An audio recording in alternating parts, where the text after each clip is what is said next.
pull up a chair. Come check out history and legends being inducted. Florida Skateboarding Hall of Fame. I want to thank everybody for coming out. Come watch skateboarding history go down here in St. Pete. I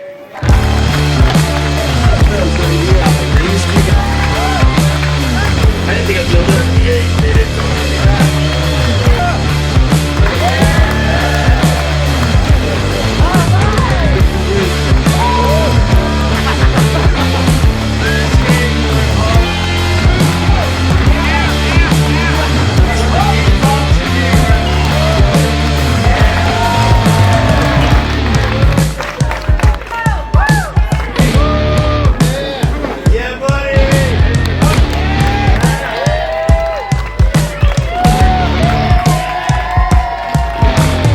Thank you, Florida Skateboard Hall of Fame. Long time ago.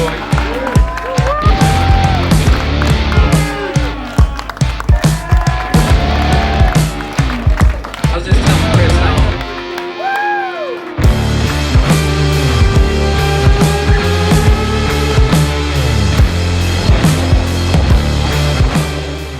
But come on out, we're starting the Florida Skateboard Hall of Fame right now. And up here on stage with us, I've got the folks that put this thing together with us this year.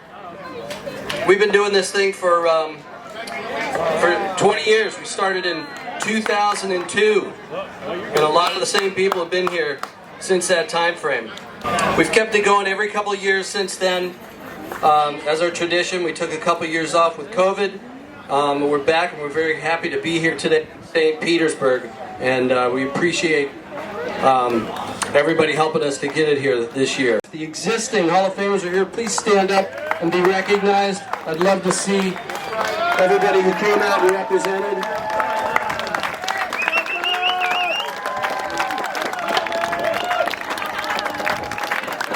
These are Florida's legends and heroes right here. And these are also the guys who did the voting to bring in this year's crop of inductees. So this is a really special treat for those that are getting in this year to be brought in by some of these legends that are here. Before we get going, I also want to personally thank two people here, Chuck Dinkins and Tim Mott. Get out here, Tim. Get over here, seriously, get out here. Without these two guys, this event wouldn't have been happening. These two guys really picked up the slack this year. And so much, big time. This guy, if I had some roses, I'd give them to him right now. He did everything from the new website, the electronic voting, everything creative you could think of was him. It takes a really great team, and they always say to surround yourself with the best people and people better than yourself. And that's what we did this year with Tim and Chuck, and I really appreciate them coming together and putting this together. So tonight, your MCs are going to be myself, Chuck Dinkins, Binky Conklin, who has been my partner doing this for 20 years. He's the guy right there with the golf shirt on and the fishing hat. Binky's going to do the 70s, bring up the 70s people. I'll do the 80s. Chuck is doing the 90s and then on out. I'd like to hand this off to Chuck right now and say a few words. Hey everybody, how you doing? I want to thank you all for showing up, supporting Florida Skateboard Hall of Fame. I've been in Florida since 1986, and these guys have always brought me in, made me feel at home, made me feel like a Floridian. And I moved here when I was 19, and I just really appreciate it. I appreciate the family that we call skateboarding. So, all you skaters out there, give yourselves a hand. If you're a young skater, keep close to your friends who are skaters now. They'll be your friends when you're 45, 50, 60 years old. So I wanted to walk you through what we're going to be doing tonight. We have a few categories that we're going to go through. We have some eras. We got some new special categories that we added this year. So we're going to start with the 70s group. Then we're going to go into a lifer. So let me explain what a lifer is. So a lifer is that guy or girl who has been doing the thing no matter what. No, they didn't care about being sponsored. They didn't want to be sponsored. They just wanted to skate. They just wanted to hang out with their friends. They did it when they were a kid, and they were fucking still doing it now. That's a fucking lifer. So we've got our first lifer award going out tonight. We got the 80s group. We got the Friends of Florida group. Friends of Florida, these are guys who might not necessarily be from Florida, but they've been here enough. They hold Florida up when they're not here, and enough to where we call them family. So we got our Friends of Florida group. So we're nominating two, or we're bringing in 2 people from that group. We got the skateboard industry group. So everybody knows what that is, self-explanatory. We got our female skaters. We're gonna have more of these. Any girl skaters out there, please keep skating. Don't let anybody tell you can't do it.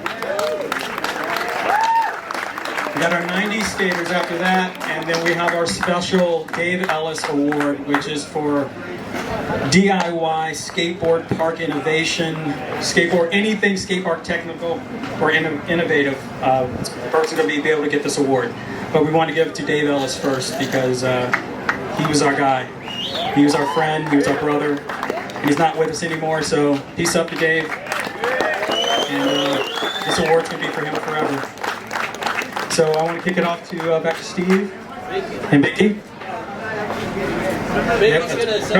Wait, I got a couple things more to say. Hey, shit. I want to thank the sponsors first. Goddamn. First, Jay Turner, St. Pete Skate Park Alliance. I want to thank you so much for letting us ride the coattails of your event. You got put on a kick-ass event. You've been a great partner, and we really appreciate you. City of St. Petersburg, they've been super sweet. Outside the porta potty thing, but yeah. Lake Skateboards came in strong, put out some commemorative skateboards in the very beginning. Sold those in like in a day or some shit like that, and raised a bunch of money for us, and we really appreciate that. Dickies Workwear, they donated the jackets this year, and I think they're going to be a partner moving forward. Red Bull came through at the last minute. Ray Diaz and Tom Nicholson. We took care of all of our AV needs. Old Sparky Productions, they did a lot of the editing you're going to see tonight. Coping Block Magazine. Cleo, you made the cool banners for us back here. They're supposed to be for like a whole photo op thing, but we didn't think about how big the fucking tent was. And then, they ended up back there. You can sit do that on the video? Tom says no? Tim Simmons with Shaped Skateboards. If you guys haven't got a commemorative Florida Skateboard Hall of Fame skateboard, they're for sale over there. There's a limited amount. I think we only made 25 different shapes. Pretty cool. Lloyd Gillett, he's been handling our social media. Really appreciate that. So, those are the sponsors. Pinky, take it away. All right, everybody, I really appreciate y'all coming out. This is a huge crowd, probably one of the biggest ones we've ever had, except maybe the first one we did at kind of in 2002 or whatever it was. So, but I do appreciate you coming out. Thanks for your patience today. I mean, we just can't have enough death metal in our lives, and so I thought it was great that we were able to endure all of that. Anyway, we're going to go ahead and induct the 70s. I'm the oldest guy here, probably, from the 70s, so that's why they chose me. And I don't have any beard, no way. So, Tim Mott, you want to go ahead and... Just tell them what they're going to see. Oh, sorry. We're going to, first we're going to, instead of doing individual videos, we're going to run all the videos of all the people from the 70s and the 80s and 90s, all not at one time, but the 70s at one time, and then the 80s. Yeah. All right, we're ready. All right, go Timbo. Hold on. There we go.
Hey man, Charlie Gonzalez here from Daytona Beach. First off, I'm sorry I'm not able to be there.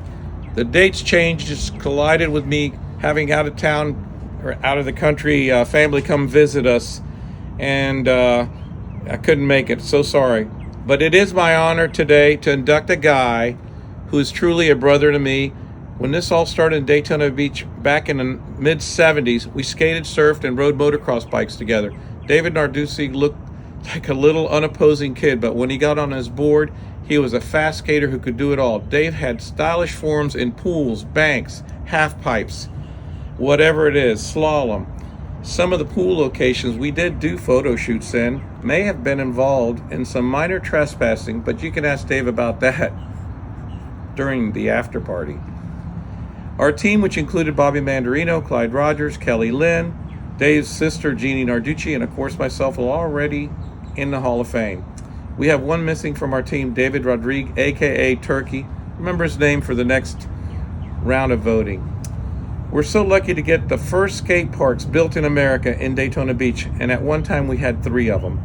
We traveled together to open skate parks across the country and compete. We traveled in sketchy little airplanes, old Volkswagen buses with no air conditioning with a top speed of 50 miles an hour.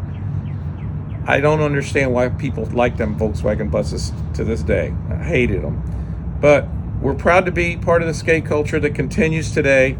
David was the best man at my wedding. He is a successful business owner, a father of 2, and a grandfather. Now he can add Hall of Fame to his credentials. Congratulations, David. So, back in the 70s, I lived in Orlando. I had an Orlando crew. Dave was part of the Daytona Beach crew. We all got along fairly well. I don't think we had any fights or anything. We skated a lot of pools together and whatnot. But Dave was always a ripper all around back in the day. So Dave's sister, who's actually a member of the Hall of Fame, couldn't make it down here, but she wrote me a note. She said, "I'd like to introduce the next skateboarder being inducted today, Dave Narducci. We all skated together as a team, Dave, Clyde, Charlie, Bobby, Turkey, and many others. Dave was one of the most extraordinary skateboarders. He consistently pushed himself to ultimately be one of the best. Dave took the sport always to the next level. He was purely a no-fear skateboarder. He not only enjoyed the sport, but would often push me to do better as his sister. A true pioneer to the sport, not only because of his talent, balance, and bravery, but he would always take his ability to the next big air and to make that one even better than the last. Today, I couldn't be more proud of my brother as today, where he is in his life. He is a true support to his community, along to his wonderful gal, Rachel. Please welcome Dave the Rave Narducci into the Skateboard Hall of Fame."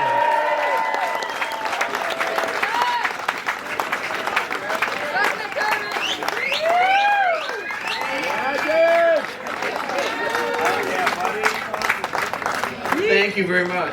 Can you guys hear me? I'll try not to scream to the mic. I'm choked up from Charlie's intro and my sister's intro. It brought me way back to when I started skateboarding in 1973. I was 13 years old. And I was 13 years old, and we were skateboarding on plastic skateboards with open bearing clay wheels. And I remember having to pour the bearings in and tighten them down just enough, too tight, they wouldn't roll too well. And that's when I started skating on. And it became a pastime for us. We were all surfers, and in the summer it would get flat. I'm from Daytona. And we found some banks to skate, and as the boards and the technology started getting better, so did the tricks, and we started infiltrating some backyards and finding our way into people's pools. We ended up getting some sub pumps, and we started cleaning the neighbors' pools for free so that we could skate them before we refilled them. And a couple times they were houses for sale, and we got run off of a few of them by the police. But I don't recommend that today. But we found skating where we could, and it, as a group of guys, it kept us out of trouble and it gave us something to do. Out in the surf, when we were surfing, we watched each other. We surfed hurricane surf. There's times we'd wait for the eye to pass.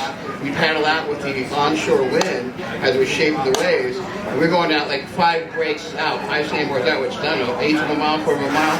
And we watched each other skate. And we took that same care to watch each other when we skated parks.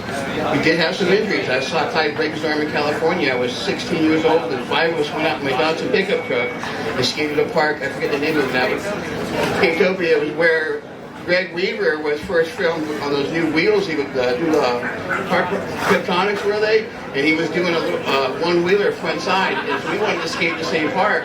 And Clyde took a spill and had a compound fracture to his arm, so me and Troy had to stay with him while the other guys went back to Encinitas where we were staying. But I had some great experiences. I met Rodney Just. He was a really good friend of mine. He skated for Brewer in the early days when I was with Brewer before Santa Cruz, and I got to hang out with him for about a month in Florida. A wild guy from California, was a really great skateboarder. And I had great experiences. I loved every second I spent on the skateboard, even when I got injured. I'm a big proponent for safety today. When I'm skating with my son at this park, he knows Jay through the Anchor Surf skate shop, and he did the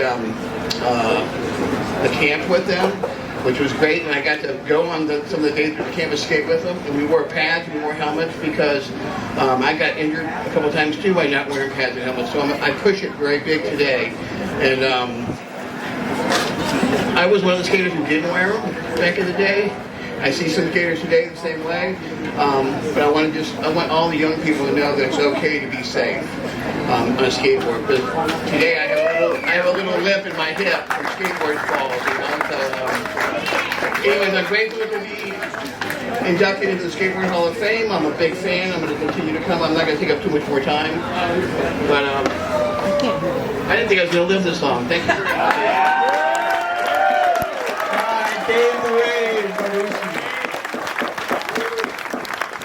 And next up, the next inductee is Bruce Mason, and the inductor I didn't think I was going to live this long. Thank you. is the great Ed Longwell. Hell yeah, come on guys! So when I got to Gainesville in 1978, they didn't talk to me for like 6 months because they were vibing my ass. And Bruce said to me one day, he goes, man, you got to ride the pool in a circle. You can't ride it straight back and forth. And that started our relationship. So later that week, he goes, you know, there's coping in the office. And we put it on that day.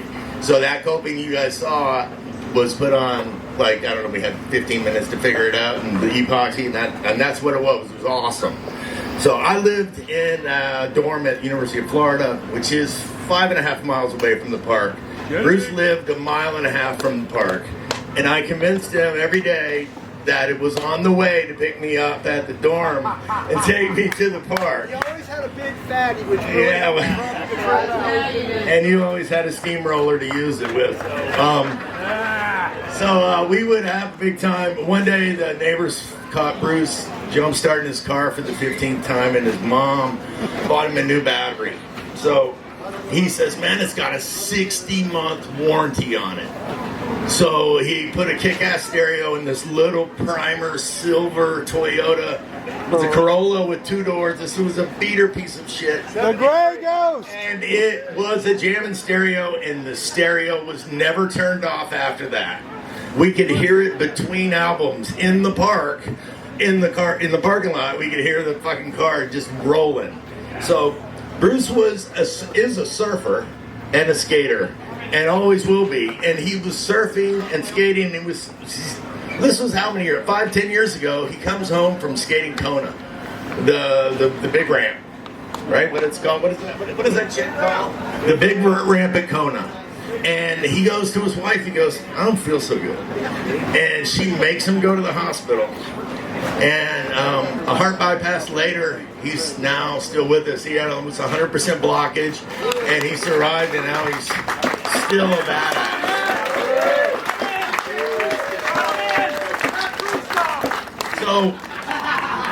So Bruce earned everything that he owns. He got a job as a rodman, and if you've been to Jacksonville, you have driven over overpasses that this guy laid out. This is the guy that fixes all the other shit in the traffic and the roads that you guys drive on.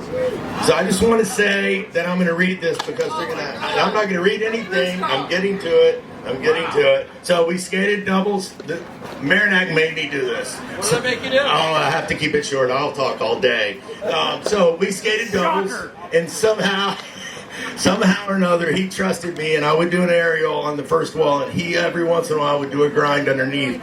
Most of the time, I didn't get high enough, and he'd have to push me off just to get and not create a train wreck. So let's see, what else did you do, Bruce? You skated fast, and you still ripped. I trust you, I respect you, and you're my friend. And there's no greater honor than to induct you into this Hall of Fame.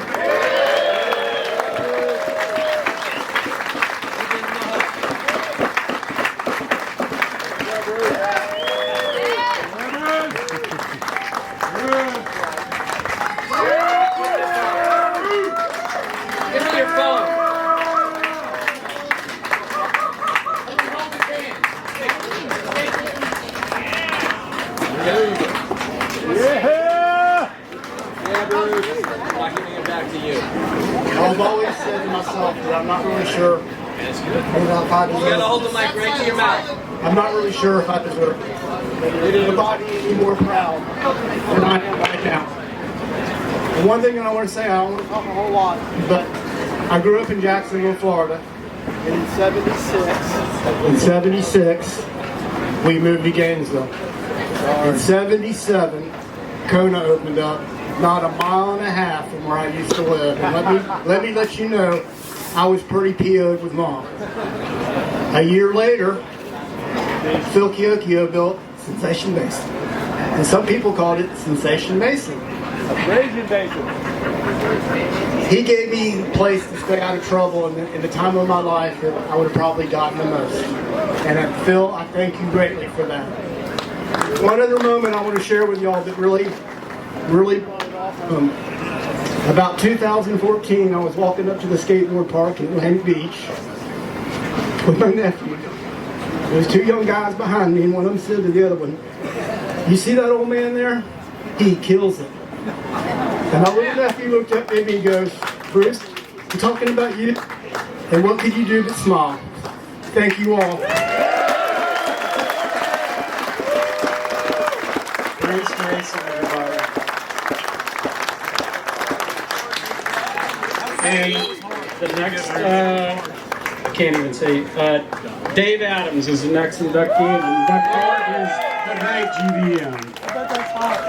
Good afternoon, everyone. Hey, you know, I've been doing this so long, I even remember what Binky's real name is. Not a whole lot of people do. Oh, yeah. Like I said, I'm George. It is rare when you remember the day you met somebody 45 years ago. But I'll give you a little background. The scene is at Clearwater Skate Park in 1978, a sweltering spring night. 17 years old, me and Ed Womble. We're watching this new guy rip the half pipe at Clearwater Skate Park. We're standing on the coping, and we're watching this guy throw these long, styly grinds on the coping. I'm pretty sure he was riding a caster board with PowerFlex 5s, if I remember. Maybe? That's a good enough guess. Good memory. He had something written on his board. And he was on the bottom of his board, the front side rail. And his grinds were so long we could actually read some of it. We couldn't figure it out. But it had said something about tile. It's like smile on the tile or long while on the tile. We couldn't figure it out. So we went and started talking with this new guy. And it turns out he was from NorCal, Burlingame, right? maybe Burlingame? No, right in the city. Right in this, okay, anyway, somewhere up north of NorCal, in the city. So I got that one wrong. But anyway, a fast friendship was born out of that. And this guy and I skated all kinds of stuff all across the U.S. for the next 45 years. It's been a blast. What was on the bottom of the board? Sieg Heil on tile. Now, back now, you cut me some slack. Back before we understood the true gravity of those words, the term skate Nazi was a term of endearment. So we don't do that anymore. But it was pretty cool. You know, he said, "Oh yeah, this is you know, my friend, my pool riding friends and I would say that on our carve grinds." And I'm like, "How cool is that?" You know, we're here in Florida stuck trying to find some good blue tile, and he's already freaking got a crew out there in California skating pools. So the legend begins. He was one cool cat. He always had the cool stuff. He had the sweet car, wore the ice ski glasses. Yeah, that's how cool he was. A great surfer. Had cool ink back before, like 7th graders were showing up with full sleeves. And always had the hottest girls. Still does. Let me tell you what a Casanova this guy was. So I had a mad crush on this girl when I was at Clearwater High. And she wouldn't give me the time of day. I had no idea why. Well, it turns out she was dating this guy.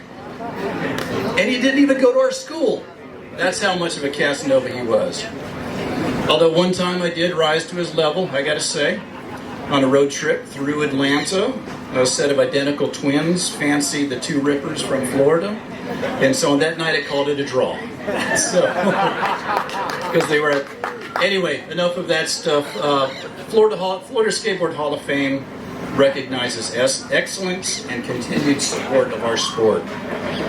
This guy's been on the stick for over 50 years, shredding with the smoothest style. He had competitive success in the 70s and 80s, all across the South in his chosen discipline of bull riding. But he was also a smooth and fast slalom and skate park rider, and an accomplished freestyler. He taught me how to do he taught me how to do the celebrated G-turn. Inside joke. Anyway, he taught me how to do a G-turn. 15 years later, I taught a little Grom named Rodney Mullen how to do that. He was like, "Hey, GVM, what's the deal with G-turns?" And I had to show him. He built epic rippable ramps back when we were still just learning the skill. He built indoor skate parks when we weren't ready to just skate street. He ran a skateboard company. Stiff Sticks was a Southwest leading company for a hot minute. He drove the design and construction of real concrete skate parks in Pinellas County, setting the blueprint for all following parks in that area. If this guy wasn't attending the city council meetings at Dunedin Skate Park would have been a prefab POS that probably would have been demolished by now, demolished and scrapped, and turned into pickleball courts. This guy has mentored countless Broms and kept the Stoke alive for all the kahunas. He is affectionately known as Gomez. Ladies and gentlemen, I proudly give you 2023 Florida Skateboard Hall of Fame inductee, Dave Adams.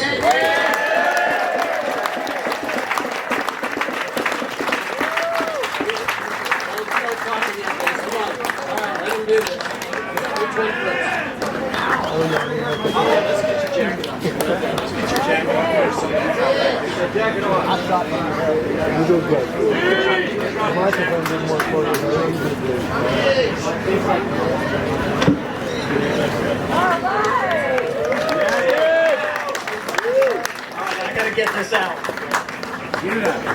I'm not gonna talk too long, but I do have a lot of people to thank. Especially all you people for showing up. Stoked. So I start off, this is a great honor. I mean, you put your life into something that you love. I hate to tell you that. That's fine.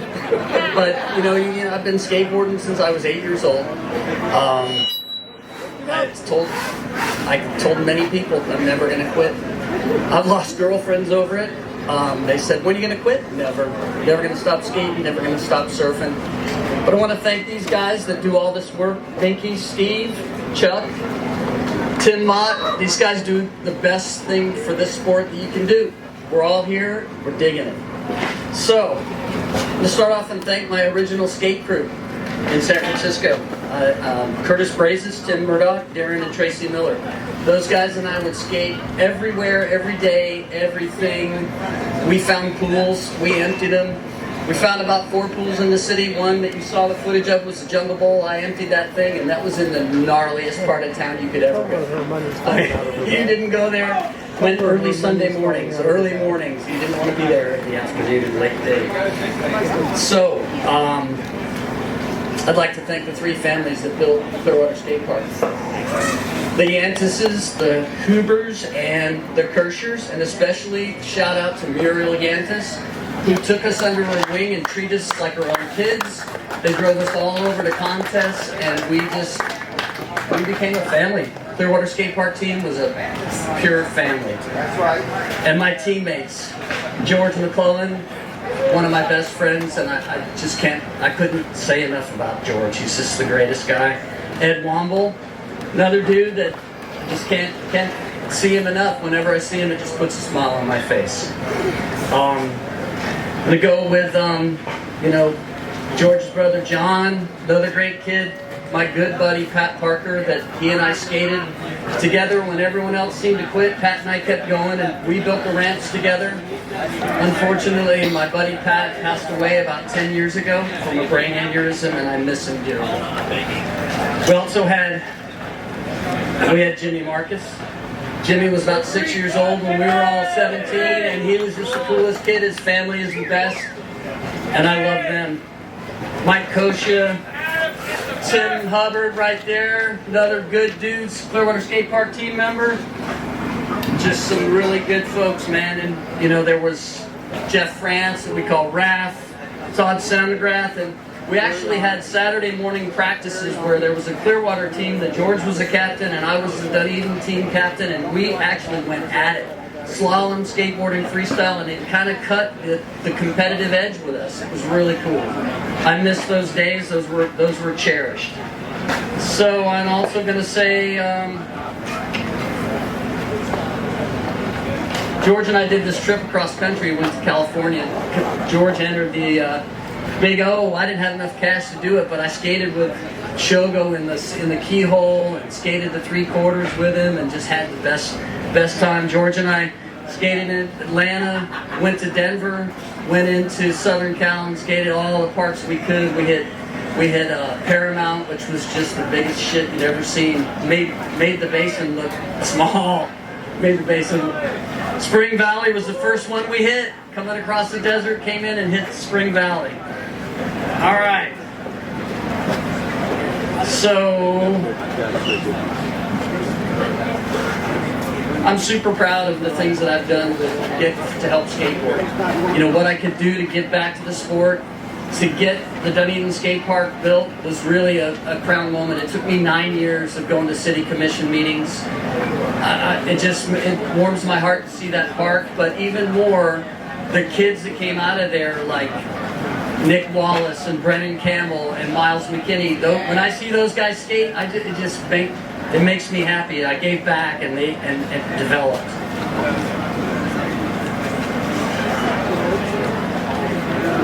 Cool, man.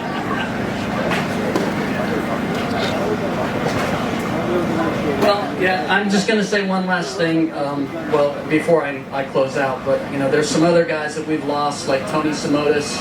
My son's wearing his shirt, and I was really proud of that. We lost Tony quite a number of years ago, and he was on the Clearwater Skate Park team. Another real good friend of mine, Ryan Eldridge, who skated Dunedin with me a lot, and I know his wife is right there, and I love you. And I miss Ryan's smile. There he is right there. Everybody take a look. Give him your due. Ryan was a good dude. Skated fast and stylish and always had that smile. I miss skating. And then last year we lost Todd Webb. And Todd was you know, just a killer. That dude, just whenever you skated with Todd, you had to step your game up, or else just like just pack your shit and go home. You skate hard with Todd, or you don't skate. And we lost Todd just last year, and it was kind of a dark day. Just want to thank you guys for the Hall of Fame one more time. Thanks for what you do. And I love all you guys that skate. Keep doing it, you young kids. Like Chuck said, you'll be friends for life. My skateboard friends are my best friends.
Things are important to different people.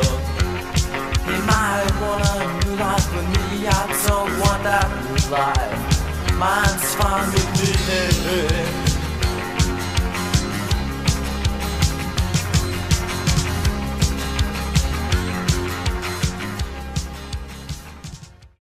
I've known Bruce 41 years, and there was a point where everybody went away and it was just Bruce and I. So we built the nacho ramp. We had to cut the transitions with a nail. We had a piece of wood and ran the nail until we had transitions. And then we put it together, and eventually a bunch of kids came around, skated, got better than both of us, went on to become pros and stuff like that. And Bruce has always been, Lance is around. Conklin was threatening to come up here and talk a little shit. There he is. There he is. So, we all just wanted to say Bruce. If it wasn't for these guys, I would not have this jacket on, no matter what. And Bruce? Anyhow, hero or hooligan, Bruce Whiteside. Thank you, Tom. This was really a surprise to me when I first got the phone call. Is that better? I don't like doing this. It was a surprise when I first got the phone call, and I gotta say I'm really honored, but more so, I'm like so happy that this is happening in St. Petersburg. This is where I first started to love skateboarding. You know, Mom took me to a contest at the old pier. This was probably in the mid-70s, and I think a lot of you guys who are here and on the Hall of Fame were at that contest. And I had had a skateboard before then, but it never really clicked with me. But I sat there that day and watched all these guys and the camaraderie and just the equipment and the gear and the atmosphere, and I was hooked. And from that point on, I knew I wanted to be a part of this. You know? And luckily in St. Pete, I've been a part of 3 really great skateboard families. That's the original St. Pete ramp with John Grigley and Paul Schmidt, Cleo, Walter, everybody who was involved in that whole scene. And then as that dwindled, we built a new ramp called the Nacho Ramp, and that's where all the St. Pete guys came in, the great Tully Carlton, Lance, and there's so many others, Will, and Mike Alexis, just so many people. And after a few years, it kind of dwindled, and we built Justin Mastery's Bird Bowl, which really revitalized the entire skate scene in this area. So I'm really happy it happened here. St. Pete has really been just a great center of skateboarding history for so long, and I'm just really glad to be part of it. So thank you.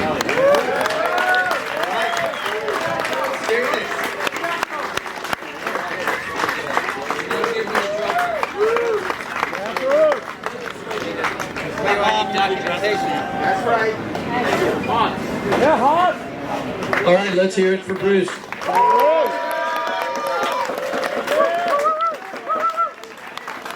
All right, next up we're going to do the 80s.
Now we're going to induct Mark Wilson, and we got Mark Lake to do that for us. All right. First thing I want to do is welcome Mark's family. They all came. his two sons, Jesse and Paul, his daughter Sam, his sister Cheryl, brother Tom, and 20 more. Mark started skating in 1977, and his first board His first board he made himself, cut a skateboard out of a piece of plywood, Chicago trucks, loose ball bearings, and that's how we started in 1977. And so the next 3-4 years he continued to skate. Once he stepped on the board, he never stepped off. And so early 1980s, we decided to build our own vert ramp. Well, we had to find a place to do it. So we scouted, we found an empty lot, and then we needed wood. So how'd we get our wood? We didn't have any money, so we scouted the local construction sites. And we borrowed enough wood to build a 24-foot wide vert ramp. And if you were a skater in the 80s through that period, everything you skated, you built yourself. It was all backyard vert ramps. And we had no power tools, no power. It was all done with hand saws, hammers, and nails. There was no battery drills. So you were a skater back then, you worked hard to skate. You wanted it. So Mark, going into the early 80s, he progressed really fast. We built this rock ledge ramp, and he got sponsored by Walker Skateboards. That was his first sponsor. So we skated there 4 or 5 years, and his progress was amazing. He was such a great skater. By the time we hit the mid-80s, I had started Lake Skateboards. He came on board, started skating for Lake, got sponsored by Gullwing Trucks, Santa Cruz Speed Wheels, and he was killing it. So we skated there for 4 or 5 years, and like all ramps, you eventually have to tear them down. Somebody complains, and so we had to tear that one down. So at Lake Skates, we decided to build a portable ramp, and people were talking about metal surfaces instead of plywood. So it was the first portable vert ramp with metal surface. And Mark was an engineer, Lonnie Ryder and I were carpenters, so everything we built was great. And all the ramps that we built, we had skaters from all across the state coming to skate our ramps. So so by the time we were done skating Sun Dream, our demo ramp was all we had left. So we would set that up, and anybody would put it in their backyards. And we'd set it up, and it would last about 2-3 months, and the city or somebody would complain and kick us out. And it was great. The portable ramp, we pick it up, we move 2 blocks over, and we set it up again in the next house. And we skate there. And then one of the houses, we were having a good session. Mark went to do a Texas plant, and he got pitched out all the way to the bottom, and landed kind of standing up with his legs crossed, and he broke his femur. And I jumped into the ramp, I slid down to him, his leg it was the most gruesome thing I ever seen. And I slide down to him, and I get up to his face, and he looks at me and goes, "Get the pot out of my glove box." First thing he said to me, because my mom and dad are going to be coming to get my car. Laying there with a broken femur, worried about his bag of pot. So he ended up getting surgery and getting a metal rod through the whole length of his femur. And he was out for 8 months, and me and all my friends, we thought he was done. He would never skate again. I mean, when I seen it, I thought about quitting. It was so bad. So after 8 months, the doctors told him, your leg healed up good, and we can take the rod out now. And Mark said, "Well, if you take the rod out, how long am I going to be out of skating?" They go, "Another 6 to 8 weeks." And he goes, "Can I skate with the rod in?" And the doctor said, "Yeah, but you eventually got to get it out."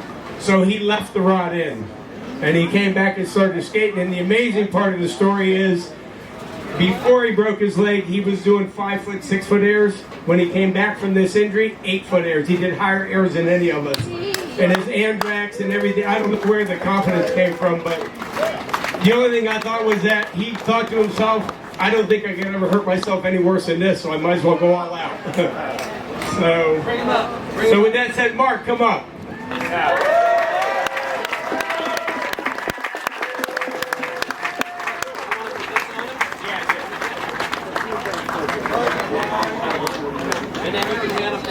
Okay, put that on. All right, Mr. Wilson. Yeah. Whoa! All right. All the same fist nice. Remember the flip of Ramona Rip? Oh, yeah. Hey, what happened to the hot chick these put these on? Wow.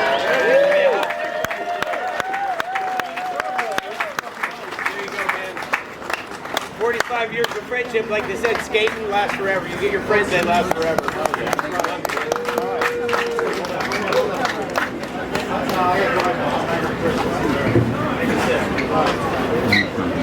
Thank you, Mark. Thank you for the story there. And yeah, that was gruesome. That was gruesome. But I never looked back. He still got the ride to play. I still have I still haven't stopped skating. You can't take it out. It's already thrown in there. But shit. Shit, this is cool. I mean, Skateboard Hall of Fame, I mean, this was never the plan. It was never the dream. It was never even a thought. Because when we were skating in the 80s, there was no Skateboard Hall of Fame. You did not pick up a skateboard and say, one day I want to be here. It wasn't until this great committee put this thing together later in 2002 that it became a reality. We skated because we wanted to. We skated with a passion. And it was a journey. And guess what? The journey led me here today. It led all of us here today. And I am eternally thankful to the entire Skate Hall of Fame committee and all the brothers here, because we are a brotherhood here. But since I was inducted as an 80s skater, I feel obligated to talk about the 80s for a second here. Because skateboarding in the 70s was a surf-style skating event, right? And Bruce Walker defined that, right? He's a surfer on Ocean Avenue, and it was a surf skate thing. Everyone surfed and skated when the surf wasn't around. And in the late 70s, all of a sudden, all the skate parks disappeared. They ground them up, they bulldozed them over. IHB, where you skate. They weren't designed for the modern skater. And if Paul Schmidt's still here somewhere, he knows that. He talks about it all the time.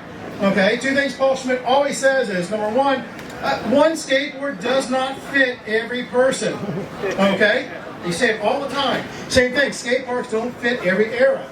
And Mark Lake used to skate IHB, and it was a big snake run. At the very end, they put a freaking ramp, a vertical ramp there. There was a big kink on the top, and 4 feet of vertical, so we all like vert. And he did backflips off that thing. The lake flip, he defined it off there. So fucking incredible. So, but the economy came in and said, you know what? It's no longer viable, so they plowed them over. Saturday Night Live, and I saw IHB get plowed over. It's like, holy shit, now what are you going to do? So what are we going to do? Well, skaters are resilient. You're going to be a crook and steal wood. Yes!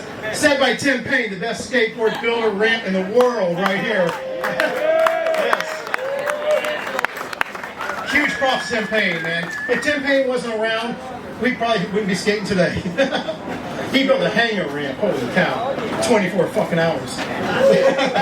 Worked day and night on that. But anyways, what happened in the 80s was we had to go build our own ramps. We had to engineer our own ramps. We had to freaking design a ramp and go build it. And what happened was, it was a revolution. And then all of a sudden, you could skate 24/7 because you had your own ramp and you could skate anytime you wanted. You didn't have to have your mom come out and drive to the skate park from 9 to 5 and roll around. You had these half pipes, and we just freaking ate that shit up. Yeah. Yeah. And when we ate the shit up, we skated. All of a sudden, guess what? Another ramp got built somewhere else. Oh, we gotta go check that out. Road trip. So Lonnie Ryder, Mark Lake, and myself became the three amigos. We road tripped everywhere. So I'm gonna name a couple of ramps. I'll leave some out, but you know, we had the Rock Island ramp, Sun Tree ramp. We went down south, and there was this ramp at Island Water Sports. Big ass ramp, 2 extensions on it. And a guy named Mark Bunsey was skating it, doing layback there. It was fucking crazy. First time I skated with Mark. They had the first metal ramp. Yeah. I skated with him like, oh my god, that guy is fucking insane. I put my skateboard down, broke out my camera, and took pictures of him. You know. Then we went down to Kendall. Who remembers the Kendall ramp? Holy cow. Kendall was awesome. Cambodia 1 was good, but Cambodia 2 was phenomenal. Yes. Chris Markovitch. And then we went up to Gainesville, skated with Monty and Older in the group, and Tate and those guys. Yeah.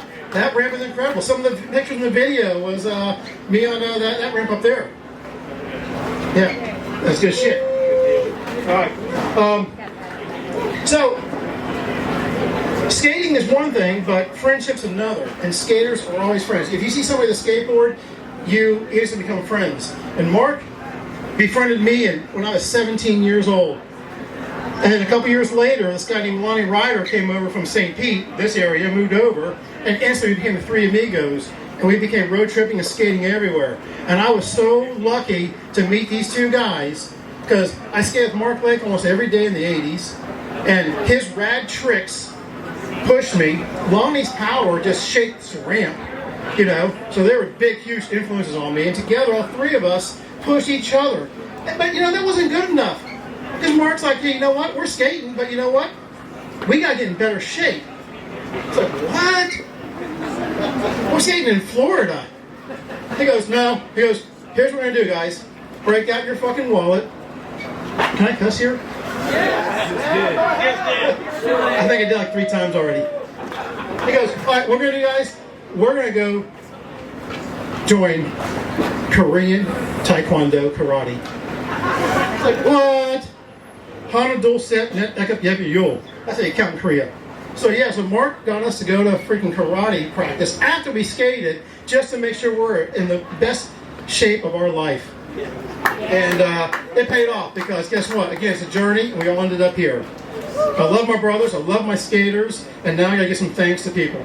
First thing again, I've got to give thanks again once to the Skateboard Hall of Fame because this Skateboard Hall of Fame was established in 2002 and I was there to see Mark Lake, Paul Schmidt, and all my friends get inducted on the very initial round. And you know, everyone says that California is where you gotta go to be big. Paul Schmidt moved out there, right? Yeah. Well, it wasn't until 2009 that the California go, hey, we need to have a Hall of Fame. So I think we were first. So kudos to the crew here. That's right. For once, California followed us. And that's why we're here today. So again, I love you all. All right, a couple more quick thanks and I'll get out of here. All right, first of all, I gotta thank my brother, Tom Wilson, because when I was 12, I used his skateboards, a Pro Line, Chicago trucks, before I built my own out of plywood, and would push down the driveway. What'd you get? 3 pushes on a driveway, you got to turn left, and then you got to hit a bank of a ramp, and this called a ramp is weak, because really what it was a piece of wood with some cement bricks there, and do a backside kick turn, and hopefully it didn't fall down. Right? So thank you, my brother, Tom Wilson, I appreciate that. My 2 sisters, Cheryl and Chrissy, that made the long drive out here through the Taylor Swift freaking traffic. It's actually absurd. Why did we do that? Oh, quick. My friends, if you might have seen a couple shirts with my face on it, I've got a huge amount of family here. They made these shirts up, showed up at my house last night. I'm staying right here in the background back here, and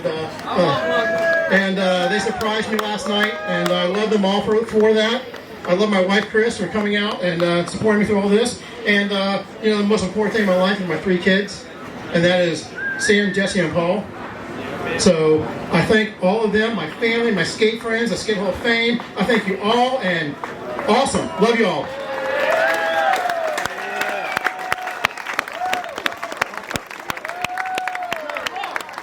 Yeah. Let's hear it from Mark Wilson.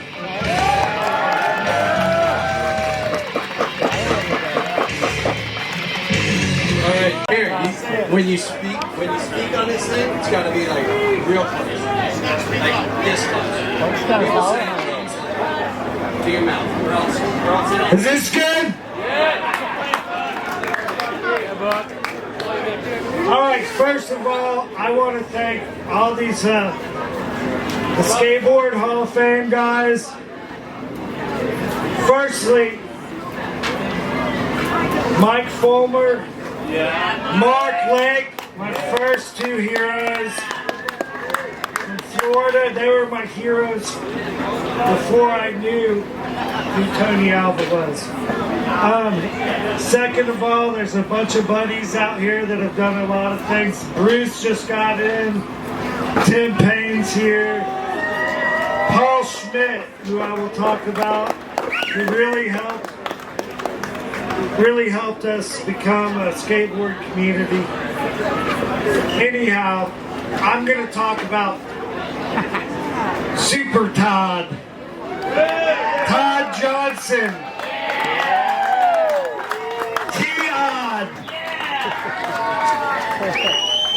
I first recognized Todd. He was a Kona local. He was a young man. I was much older than him. I was like 15, and he was like 12 and a half. So he was just a little kid. I didn't say that. One reason I remember Todd was because he rode a Mike Smith Madrid and not the typical PAL board that all the kids were getting at the... Anyways, let's move on years later. Me and Todd became good friends. He took me to this pool, a high dive pool, 1988. They had already drained it and cleaned it out. I think it was like 11 foot deep. One of the best sessions I've ever had. We skated it quite a while. Much respect. So move on from there. If anybody's ever skated with Todd, they know his style, his pool carving style, his fastness, the way he skates. I said style. It's actually, I would refer to a Chris Miller-esque style. And I would say that's one of the highest compliments you could get in skateboarding. I don't know what else there is. I would also like to say that I am so honored to induct my buddy, Todd Johnson, into the Florida Skateboard Hall of Fame.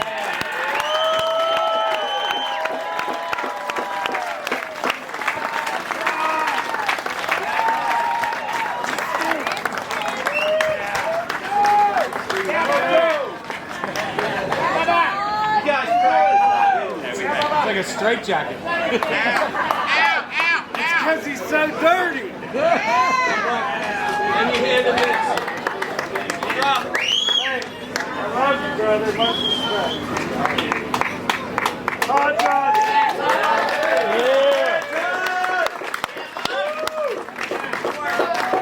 You know now. Thank you, everyone.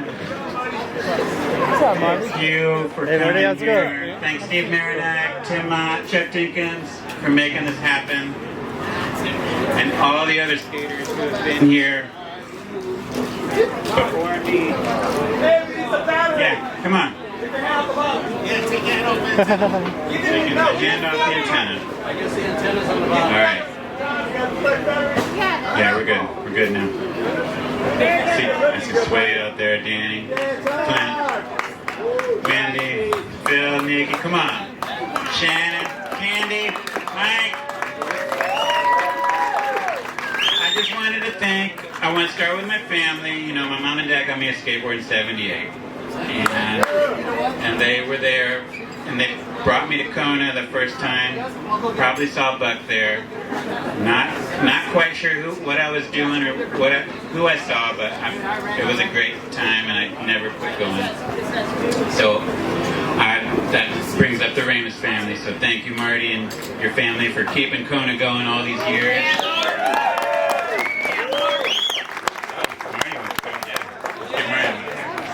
Hey, my name's Marty. I grew up skating Kona with Todd, and man, I just had to share one story about Todd because this guy is so passionate about skateboarding. I met a lot of skateboarders, and I love skateboarding, but there's no way I can love skateboarding as much as you. And this guy, I mean, it's incredible. So Todd disappeared from the scene for a minute, and when he came back, I was like, man, where you been? What's been going on? And this is kind of like a somewhat of a reliable story on how it happened, but this part of it is totally true. He's like, oh, I went to California. California? Holy shit. You know, all right, how'd you do that? I rode my motorcycle. All right, his motorcycle was more like a moped than a motorcycle, if you're going to be totally honest. He goes, yeah, I went and skated with Salva. All right, so you went and skated with Steve Alba. Like, how'd you do that? Well, I found out his address, and so I rode my motorcycle to his house, and I knocked on his door, and I introduced myself, and I said, hey, I know you don't know me, but I know you, and I know that you know where some really good pools are. So that's my friend Todd Johnson. Congratulations for being inducted. I love you, and I appreciate you, and you're a huge part of our Kona legacy. Thanks, Marty.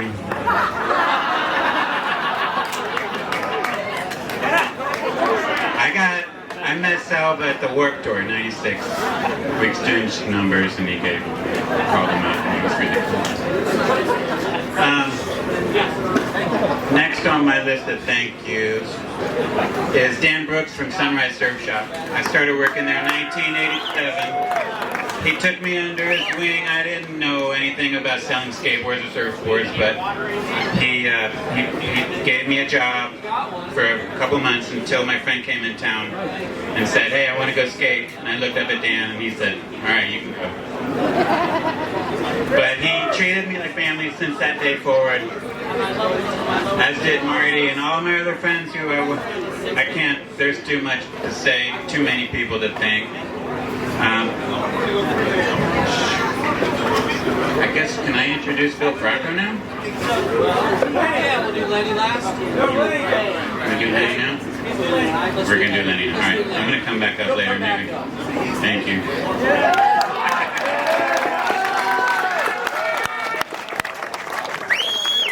We're going to bring you back up. All right, we want to induct Lenny, but yeah, okay, we're going to switch the batteries on the mic, and then we're going to do Lenny Byrd. You got food for his wife's here. She wants to come up and say a few words, and you're gonna say something first. All right, so we're gonna put the jacket on his wife then.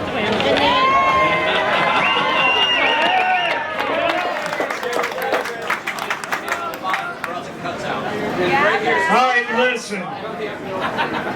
He's bossing me around. Hey, we gotta love this guy. He's got a lot. Willie Clark is here. You got to appreciate that. Much love to his late brother, Pat Clark. Donnie Meyer's here. Sam Meyer. We appreciate all you guys. Tim, again. You're an asshole. We love you guys.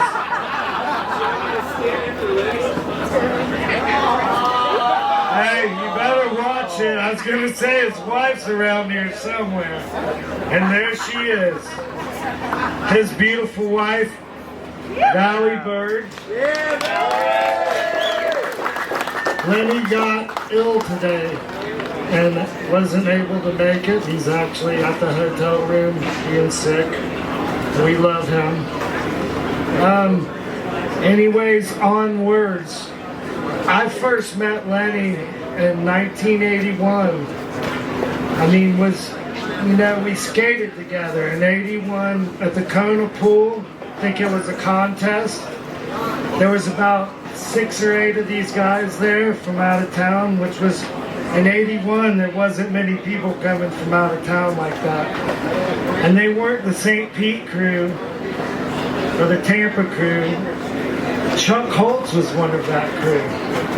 So, was very memorable for me. Over the years, as the parks died out and the backyard ramps really took over, Paul Schmidt here was super. He's why me and Lenny are buddies these days, and Chuck. And he helped put these backyard contests together and organize them and let all of us retards come to his house and stay there. And that's how I got to know these guys so well. I didn't get beat up or nothing as the youngest guy and the most smart ass. But anyways, I remember me and Lenny started going on some trips together. First, we were at a contest at the same time where he was building a vert ramp and I was skating, and we ended up at Reese's house for a week in California. And we really started to get to be good friends. We took a trip to the turf in a little tercel with 4 people. So, I mean, I'm just talking about good times. Later, I mean, obviously, Lenny is the ex-president of Team Glove.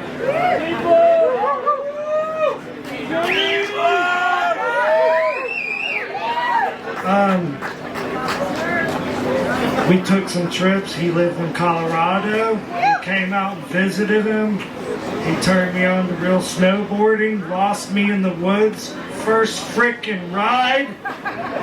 Lose your buddy in the woods. Anyways, we had some good trips. Going to Oregon, competing in contests and such. But I can't tell you how proud I am of my buddy Lenny and to be his friend and to induct him into the Florida Skateboard Hall of Fame and hand it over to his wife, his beautiful wife, Lenny Byrd. Thank you, Buck, and thank you, all of you. I think it's kind of appropriate that a wife or a significant other would receive this. Can we get a round of applause for all the significant others? All the hospital visits, all the injuries, all the pretending we're empathetic when we really want to say, you got yourself into this fuck up. We should probably start with thanking Lenny Byrd's brother who made the trip from Atlanta. Bob Byrd is here in the house. Lenny got his hands on a 1974 skateboard from his brother Bob, and that's what bit him with the skateboard bug. And his dearest friends and most memorable memories are with skateboarding. There are a few people he definitely wanted me to mention. A major shout out to his mentors in life, and I'm not going to get them all. He promised me he would reach out to you individually, but a few of them. Chuck Hitt, obviously, he actually said for me to tell you that you caught him at a time in his life when he was heading down a very dark path. You pulled him out of the dark path, you put him on a couch, and you put him to work. And you turned him on to a wonderful life of skateboarding, so big thank you to you for that. I also have to extend a very special thank you to Tim Payne and his time with Team Payne. And as Lenny liked to say, the skate park builders of America did more for the happiness of children in America before 7 a.m. than anybody else.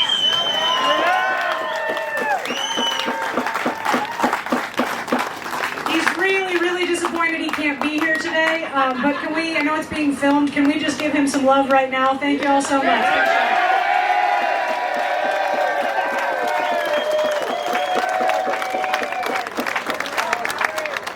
All right. I love that. Lenny was such a great guy. He still is a great guy. What am I saying? So next up is, we're going to bring up Todd Johnson to bring in Bill Proko. I'm deeply honored to bring Bill Proko up here from his hometown in front of all of his friends, Cleo and Paul and John and Tom. I can't say enough about Bill. I met him when I was 12. Kona used to make a skateboard magazine, and I grew up reading that magazine and memorizing everybody. And Bill Proko's picture was in that magazine, and I remember, oh, that's Bill Proko. I didn't know him, but I saw his picture in that magazine. And so from the age of 12 in 1982 until 2008, I knew who Bill Proko was. But then I really knew who Bill Proko was when I went to his house and skated his ramp and met his family and enjoyed his friendship. Since then, we have kids the same age, and we're going to be friends till the end. And he keeps skating, and that's what it's all about. Friends till the end, keeping skating. And come on up. Bring him up. Come on up, Bill Proko.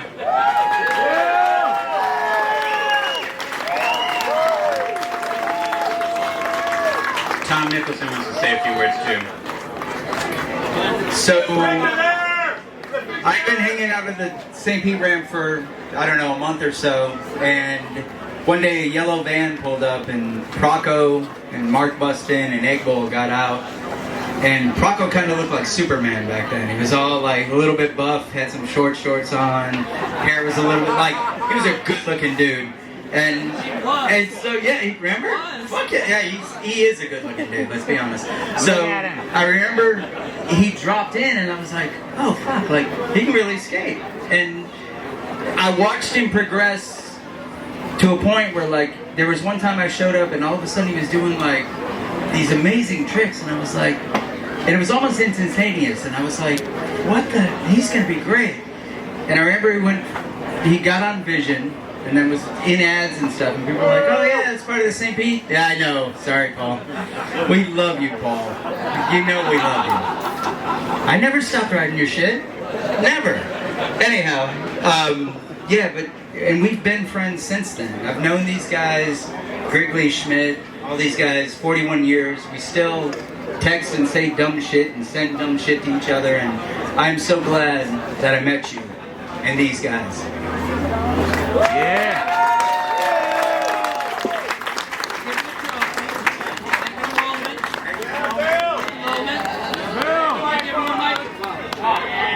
Thank you so very much. Paul, I love you. Thank you for your sponsorship early on.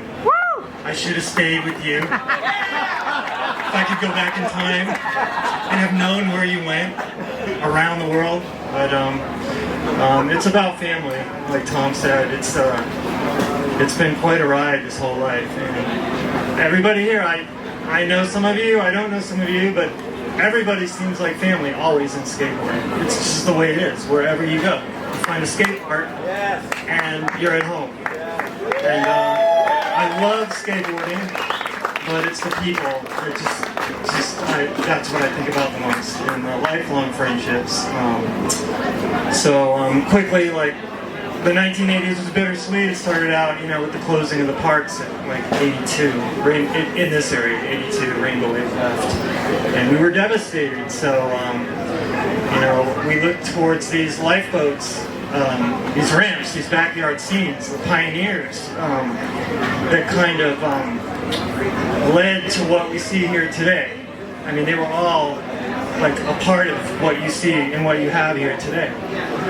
It was hard work, it was commitment. Skateboarders were super stubborn. You know, we're fighters, we never give up, especially in Florida. We had a lot of things, you know, climate to deal with. But yeah, those early years in the 1980s started out after the parks closed with Grigley's ramp, the St. Pete ramp. And I want to recognize his dear mother, who's no longer with us, but Mrs. Grigley. You know, she opened up her house to the world, and literally, and that's quite a backyard. Yeah, Mrs. Grigley, I saw her occasionally peeking over like John's half t-shirts on the laundry line because she was pretty nervous watching him fly, and he was flying pretty high above the house, so that's kind of a thing for a mom to see every day. But and that carnivorous dog. And Charlie the dog that recognized Paul's role and went berserk every time Paul took a run. But I just loved everybody in the whole St. Pete scene. It's their family to this very day, and I want to thank them from the bottom of my heart. When some of the crew abandoned me and moved west to California, I moved across to Tampa, and we had vert scenes there. We had you know, Milford Barnes ramp over by the airport. We had the Dollhouse ramp, and more life rafts, and they just helped, and they were new little families, and it's just all good. I just had such a wonderful time all the way through my skateboarding life with everybody I've met. And lastly, before I moved, I'm in Maine now, but before I moved, I was in North Florida. We have a park up there. I ran a couple of benefits for Duchenne muscular dystrophy and to raise some money. And Again, the love of skateboarding. There's been so much. Paul's collaboration with Chuck Dinkins, Bruce Whiteside for a series of decks to raise money for boys with Duchenne. And so we had this contest, one last thing, and it was a carve to cure Duchenne. So I was getting pledges from businesses in town. For every carve, they were going to donate $1. And they're asking me, like, how many carves can a skateboarder do consecutively? And I'm like, I went out there and I tried, and I got like, I think 40 carves. And so they have faith in me that it's not going to be that big of a donation. And then this guy right here, Judd Philpott, comes out and he 896 consecutive carves until he collapsed. And money is just thrown into the bowl. My son's doctor was there. He wrote a check out. I mean, that's the love of skateboarding. And I love you, Bill. I'll never leave it. I love you too, Judd. Thank you again, Hall of Fame. Appreciate it.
say thanks to everybody that made this happen. I know there's so many people to pick from.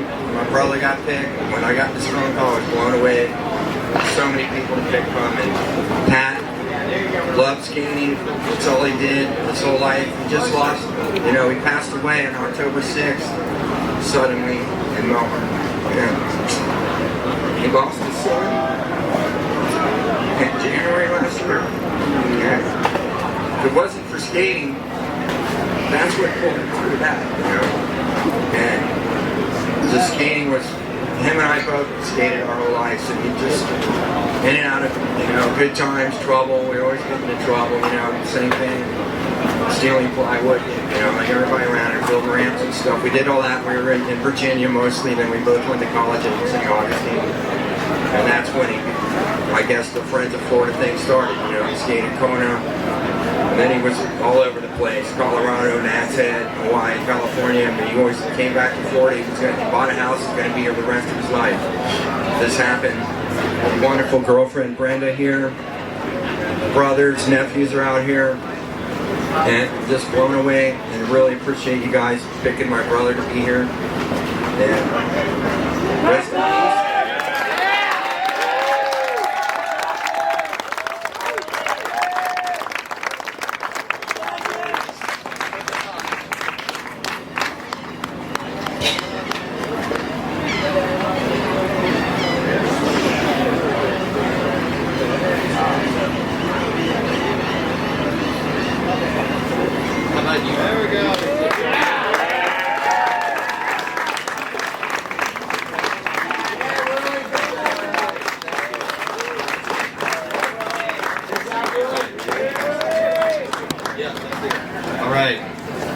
Next, Friends of Florida. We got Chuck Dinkins up here. Hey, what's up, guys? I'm back. Can't get rid of me. I'm gonna get Bill up here. He's got a little heat exhaustion. He's not feeling well, but we're gonna drag his old ass up here anyway. Make him sit down. Like an old man. You good, Bill?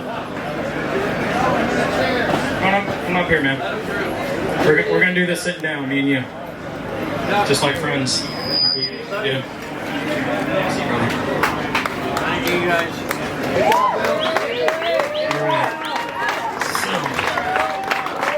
All right, little children, just gather around. Let me learn your little skills. All right, thanks.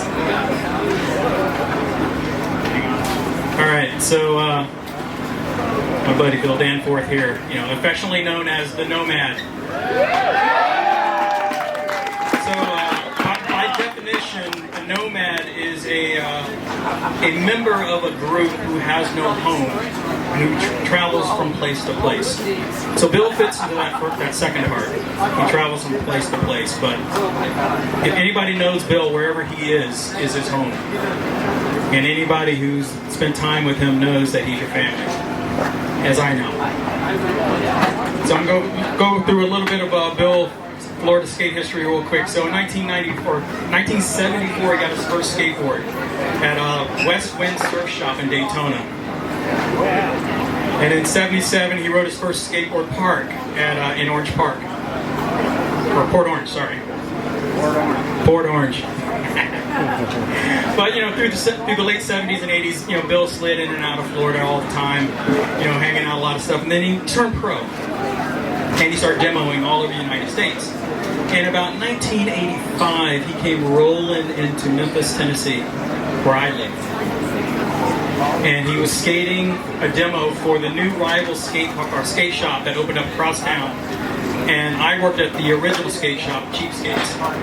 And Bill, I snuck into his demo. And then when it started, he didn't want to do it by himself. He's like, hey, you come skate with me.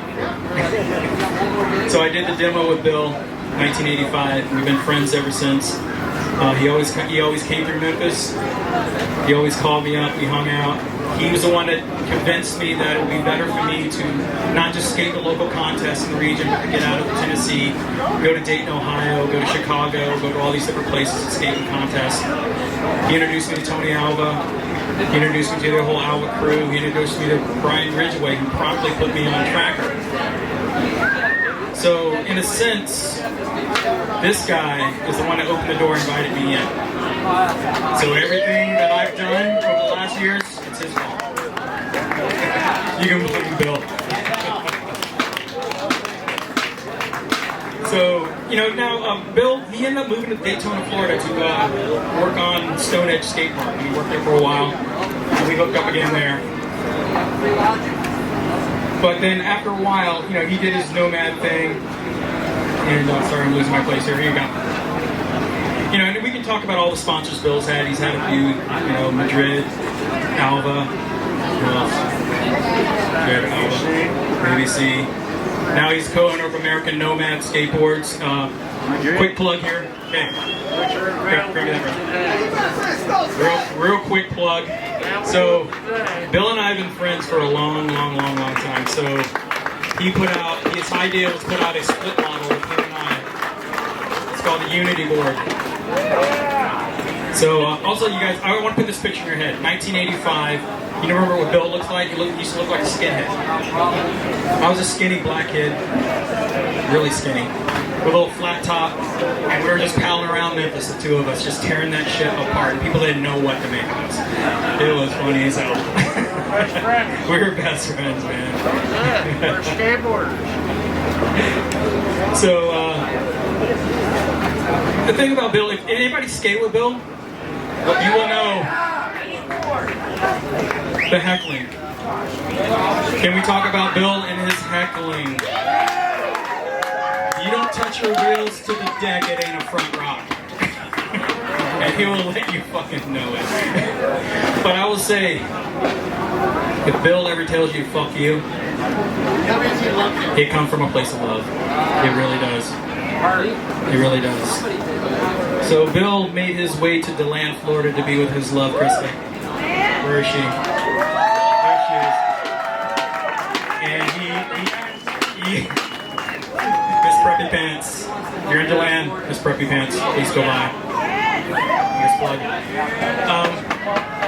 So I just want to say about Bill, like I said, if he tells you fuck you from a place of love, Bill, I love you. Fuck you, Bill. Hey everybody, join me. Fuck you, Bill. And I want to officially induct Bill, my buddy Bill Danforth, to the Florida Skateboard Hall of Fame. Friends of Florida, family for life, brother for life.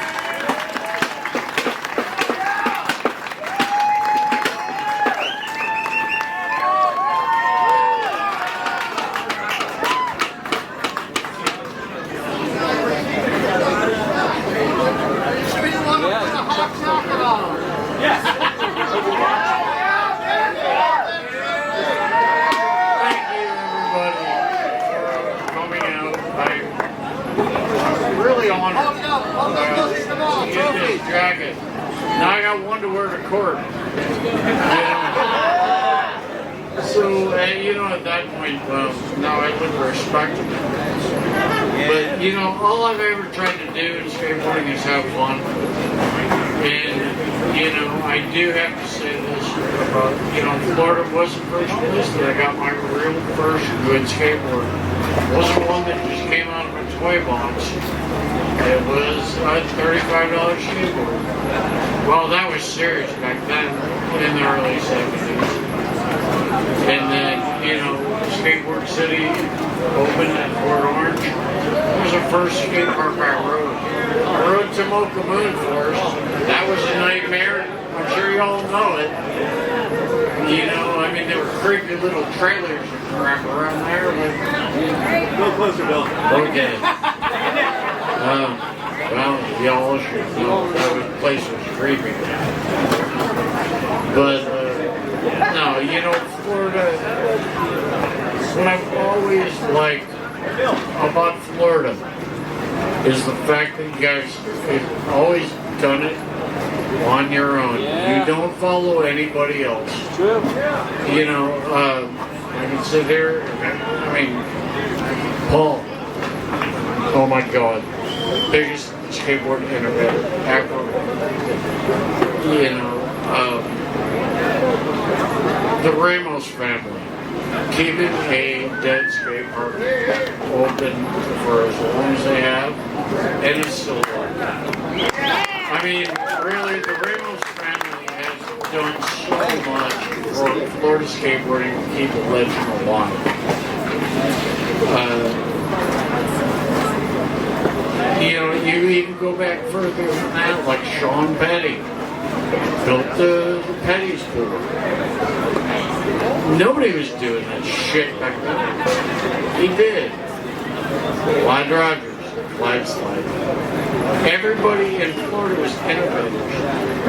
Everybody followed what California was doing, but Florida innovated. So, and you know, I have to say that, you know,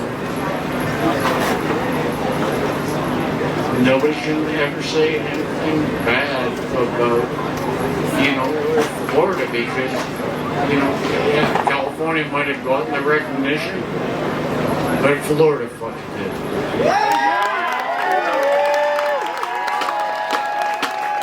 And on that, good night.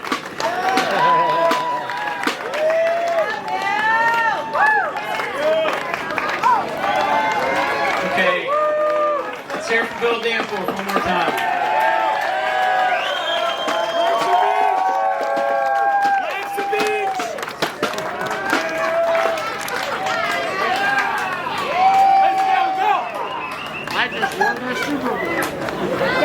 Next up, we're going to do a little segment concerning the industry. We all know what that is. It's everything that makes the motor run in skateboarding.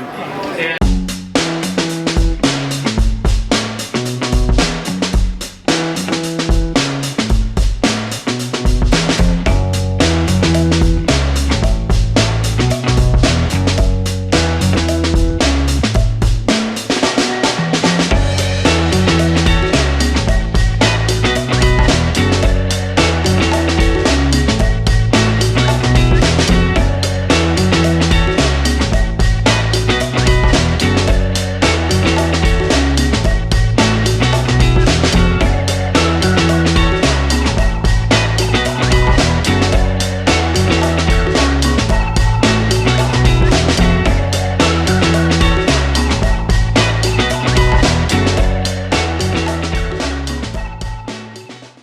first up is the border.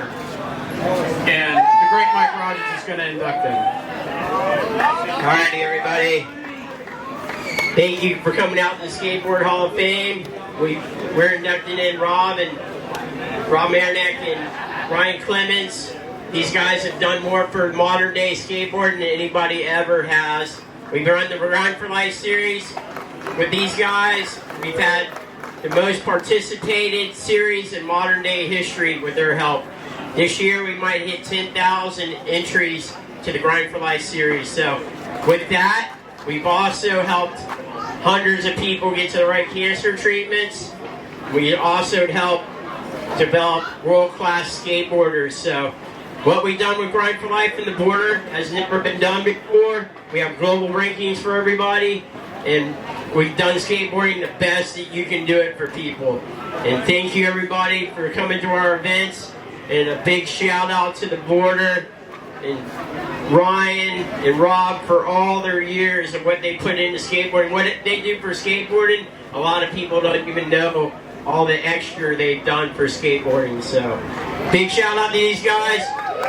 Thank you for all you've done for skateboarding. These guys, I love them to death, and they have helped so many people develop into the best skateboarding you can do. So here, I'll let Paul share some words also. All right, guys, I got it. You hear that? I don't hear it. Hello, hello. There we go. That's better. Okay, so I got a few words I wrote up the other day when someone asked me to induct these guys. Pretty. Your hand's covering the antenna. I can take it. Yeah, dude. Okay. Anyways, okay. I'm working on it here. So I was asked to induct you guys the other day. I was pretty honored to be the first skateboard industry inductee, but really Bruce Walker was part of that first crowd. He's really the skateboarding in Florida industry. So shout out to Bruce Walker. He's out in Hawaii. He's still riding all the time. Right? So I'm really glad that Rob graduated from only being an accountant. If Ryan settled for just cutting grass, then I might be missing a few amazing pro skaters in Florida, right? They grew up under their tutelage. Hashtag Florida represent! Okay, so let me see if I can find my other notes here. Oh no, I lost myself. I'm confused. Oh no, what happened? I might have to wing it here, we'll see. Give me one moment here. This is important stuff. Okay, here we go. Okay. So I'm not going to talk too much because we've always heard enough talking tonight anyways, but Rob and Ryan, they're just a couple fellow skateboarding enthusiasts, right? That's why we're all here. Okay? Never forget that. Why else would you name your company The Border? Right? Just wouldn't even happen, you know? They've contributed to spread the enthusiasm by creating events for other enthusiasts to get stoked on. They do grassroots events like Grind for Life. They do big time events. They do big time corporate events. Athlete representatives. They'll just take on any project management project to be managed. I can really relate to Rob a whole bunch because he is pretty much a process engineer like me, only he's super accurate because he's an accountant, right? Also a great photographer and documentarian of our skateboard culture. I'm used to sharing the stage with Ryan because we do these Smithsonian Interskate events these past years. Usually he's talking about me, and here I get to talk about him. Don't worry, it's all good. Because I think I'm done talking and we'll let these guys talk for themselves.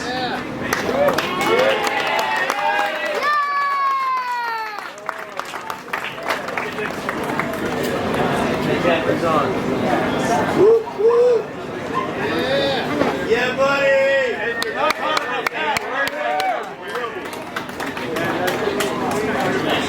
Thanks.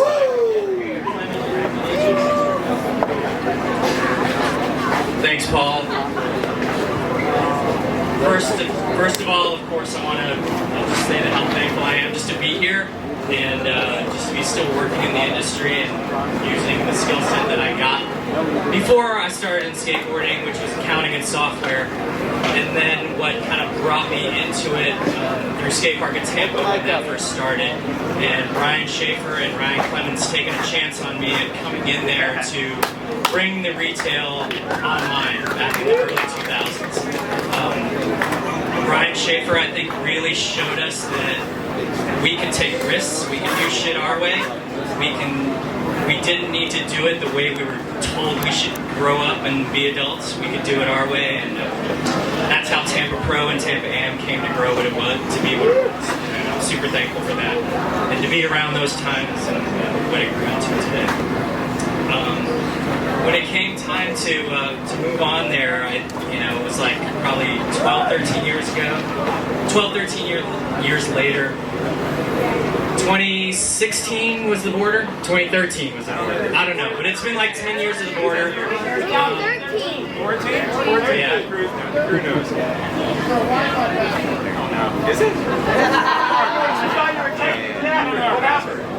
No, this is like the first time I've ever had a mic in my hand. Can you tell how much you guys had to like fix me up here? Is it nervous in here or is it just me, by the way? I can't tell how to do this shit. I just learned how to hold the mic by watching Paul right there. Anyway, when it came time to leave Skate Park in Tampa and move on and start the border, I had the support of Ryan and George and a few other people where we were just like, maybe we'll do skateboard contests on the side, and I'm gonna go have to find a job. We didn't really have a plan, but it kind of worked out pretty quickly, and the border became like a real thing. I'm super thankful for that, and a lot of that is because of the support of all of you. And in particular, I want to go back just a little bit before the border, but Paul Schmidt back in the day when Brian Schaefer and I were doing Damn Am. We were worn out, tired, drove that van across the country. We were like, dude, can we keep doing this? Paul was like, keep doing this. He wrote us a check and said, don't stop. And that really was what set off this path of like, hey, we can do this not just in Tampa. We can do it in fucking Kansas or Missouri or wherever we want to go. And that was because Paul kicked us in the ass with a check and said, take this money and keep doing what you're doing. So I want to really thank you for that, Paul. That was super important. border today. I also want to thank my wife Brittany and being a super supportive person back home that really is behind me on all this shit that you got to do, like travel and all that. She has her own business that's super tough and a full-time job on top of the full-time job of having our kids. It's been really awesome to have that support. Thank you, Brittany. Let's see, moving on. The people that are working at the border now, like George, Dylan Perry, Stiv, Justin Ryan, Scotty Conley, and even the people behind the scenes like Holly and Tiffany that are doing our books and making everything easy for us, and even Andre. That's everyone who's contributing now that's making it making our jobs easy. And I also want to thank too the people who are like contract basis with us that are helping here and there along the way, like Chad's doing our photos and stuff. People like Albao, Rothmeyer, Sinclair on the West Coast and stuff that just help us elevate our events and to keep doing this. Some other people along the way too that don't work with us anymore that I'm thankful to have crossed paths with, like Casey Wayne, High Def Joe, Trap Nate, all those people that were just there and like contributing their lives to this fucking crazy traveling thing and doing these events. Shit's not easy. And I think that's it for me, and I just want to say thanks also to our newest venture and partner, Tito Parada, who's doing Platform Group with us. It just started, and I'm looking forward to the next decade of working with skateboarding with people on our team, and it's been a refreshing addition. He's not here today, but his energy and vibe is something I aspire to, and I want to be a more passionate and exciting person like that dude. Thanks. Damn, Rob. That was great. Rob, hold on, no, I don't think I can follow that up. That might be the first time ever that Rob will have talked more than me. Like, my first time ever. All right, here we go. I'm like too prepared. I'm sorry. It's an annoying habit that I have of over-preparing. What? You too prepared? Too prepared. Too prepared. All right, I always say I'm just happy to be here. I say that often in regards to skateboarding because I'm so grateful to have just a seat at the table, you know. There's nowhere else I'd rather be right now in front of this crowd. I've seen a lot of my heroes out here today, and that was a really rad thing. A lot of people I have tremendous respect for. It's really an honor to be up here, and it's a rad feeling to be recognized for something you would do anyway. I want to take it back a bit like Rob did. You know, in '93, Schaefer started Skate Park of Tampa, and in '98, I started working there. You know, Skate Park of Tampa is a unique, special, it's one of a kind. It's a one of a kind skate park, but it's a one of a kind business as well. And there's actually nothing else like it in the world. Hey, Ford. And from a skateboarding business perspective, I looked at it like this. My 15 years there, it's like I got my bachelor's and my master's, even though I didn't really get that. Rob's the one with that. I never got it, but that's where I got it, you know. I learned the inner workings of how things are handled in the industry behind the scenes. And, you know, time came to an end, as many things do, and that's all good. And I got this opportunity. You know, at first it was devastating, but then I got this opportunity to recreate my career at 39 years old. So it's 10 years ago, and I was forced to take a step back, which I never do. And I had to ask, and George Angel right there, who's filming me, George and I had to both ask, as we were working at my kitchen table, figuring out what the hell we were going to do, do we have any value here in the industry? That was the question. We were just wondering. And it was scary as hell. Starting a new business, starting a family. You were pregnant. My wife was pregnant with her. She was not pregnant. A couple more years. All right, there we go. And starting a family, it was a big awakening, you know? But it came at us right away. And then Rob came and joined us, man. It was 6 months to the day. Rob knocked on my door. He's like, I'm ready. And I'm like, yes, Rob's ready. And we were working on my kitchen table still. And then we realized people started calling, and there was a need for what we did. There was a need for our services, and that was a really nice feeling. And Paul was like, of course there was. You didn't know that? I'm like, man, you don't know it. You can't see it yourself. You're in the mix. You have no idea, you know? So that's how we formed The Border, and that's how we took Excel to the next level, and that's how we formed Platform Group. It was all natural. We saw voids and we took advantage of those opportunities, and we tried to fill those voids. It's that simple, you know. But you know, when you lead an organization, you get like I'm getting the credit. I get the credit, and it's like my name gets mentioned more. And you know, I walk up and someone says hi to me, and my little girl's like, "Who is that?" And I'm like, "I don't know." And that's like you get credit for more than you do, you know. And but I want everyone knows this, you know, behind anyone is just a massive team that gets things done, and this is the group that gives me the ability and confidence to do what I do. And without this group of people, I'm well aware of the fact that I wouldn't be standing up here right now. So here's my thank yous. First of all, this group that put this together, I know how hard it is. Tim, Chuck, all this crew, put your hands together for these guys, because this is a lot of work. It's a lot. So thank you guys so much. All right. I gotta go. Oh, you little sweetheart. I'm almost like Paul, losing my place here. My colleagues, my confidants, and my best friends, Rob Meronek and George Angel. These dudes know everything about my life. They guide it. They guide and advise every aspect. So thank you guys. Our dedicated team. These are the ones that do the work, and most of them are here. Justin Ryan, Dylan Perry. Justin Ryan, I said your name. Justin, yes. Scotty, where's Scotty? Stoned on the couch right now. We know that. Kris Markovitch right here. Andre McKenzie, he's scared to come out in public. He's not here. Tiffany does not want to be bothered. And I wish Holly was here. Holly Rip, she works with us and she's got a good front row. And Tito Parada, who just joined the team. My little girls, Sloan, right here. Ford, right here. And with them coming into my life, it's like it gave me this, you know how it is when you have kids, It brings out something in you that you just didn't know you had. And then last, my wife right there, Jenna Clements, the queen, my boss. She trusts me to the depth of not knowing where I am when I call her. I'm like, hey, what's up? She's like, oh, how's California? I'm like, I'm in Montana. Like it does, yeah, she has no idea where I am, but she believes in me unconditionally, no questions asked. And thank you all for the recognition for what we would do anyway. All right, happy to be here.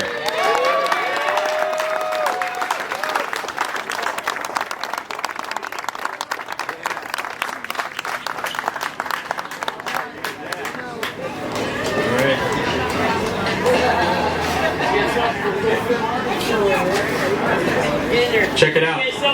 Check out your TVs.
You guys are about to get a three-piece on Dave Bamdas, so buckle up. Mike Rogers wants to say a few things. Alrighty, congratulations to Dave Bamdas.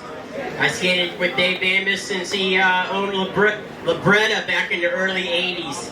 We used to do contests in the parking lot of it's Riva Motorsports, but it's also was Libretta skate shop too. So we had great parking lot contests at Libretta back in the day, back in like I say 84, 85, 86, 87 he had his shop there. We did a lot of great ESA stuff, but we'll forward ourselves to the Grind for Life now. He's a Grind for Life board member. He's on the board of directors. Come on up, Dave. Yeah, Grind for Life doesn't just happen because of me. It happens because of a lot of people that I've teamed up with, and this is one of them. The boarder's the other. That's what makes the Grind for Life where we can do the mission and go way above the mission. So Dave does all my board meetings. We do board meetings every quarter and try to develop what we want to do in the future. So me and Dave and the board of directors right now, we're working on doing a wellness training facility in Brevard County. We're looking for a property, 5 acres. It's a $10 million project. We've been working on it for 7 years. It'll be the best thing in skateboarding. It'll help people after their cancer treatments get better, and it'll also help athletes that want to be great athletes on the skateboard. It'll help them too. So that's what Bamdas does. He gives a lot of himself. He's also part owner of Lake Skateboards. So he also helps manage a skate team. He's helping people with cancer. He was one of the first skate shops down in South Florida. So yeah, Dave, thank you for all your years of commitment, never giving up, and still skating this day, buddy. Thank you. Thanks, Mike. So I met Dave in 1986.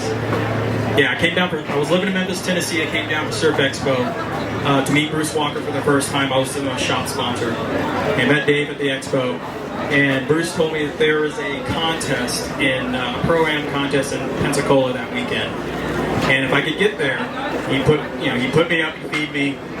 So me and Ron Hale, who owned Cheapskates, we drove from Orlando to Pensacola to get there at 2 in the morning, and I knock on the hotel door, and I'm sharing a room with these guys, him and Tate Claire, the Walker team, whole Walker team in one room.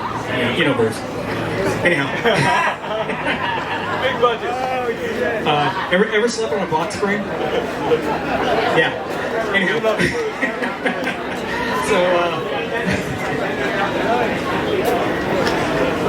So fast forward, I moved to Florida. I started going down to South Florida, Pompano, to my new friend Dave. He has a skate shop called Lambretta that's in his parents' Yamaha Motorsports World place dealership. But what Dave would do is that he would buy old burnt out, beat up cars and put them in the parking lot and build a ramp on top of it and call it a contest. And it was some of the best contests I ever had in my life, some of the most fun I ever had. Hanging out with him, staying at his house, telling us bedtime stories with that bong, the bubble that separates. Toastmaster. The Toastmaster. This thing, you could drop it from an airplane, it would not break. So there's a whole technique. Anyway, that's a whole other story. Anyway, I digress. Oh yeah. So anyway, so Dave and I, this guy, he's honestly, I can say, of all the human beings I've met in my life, the people I've spent time with, the conversations we've had, just hanging out, man.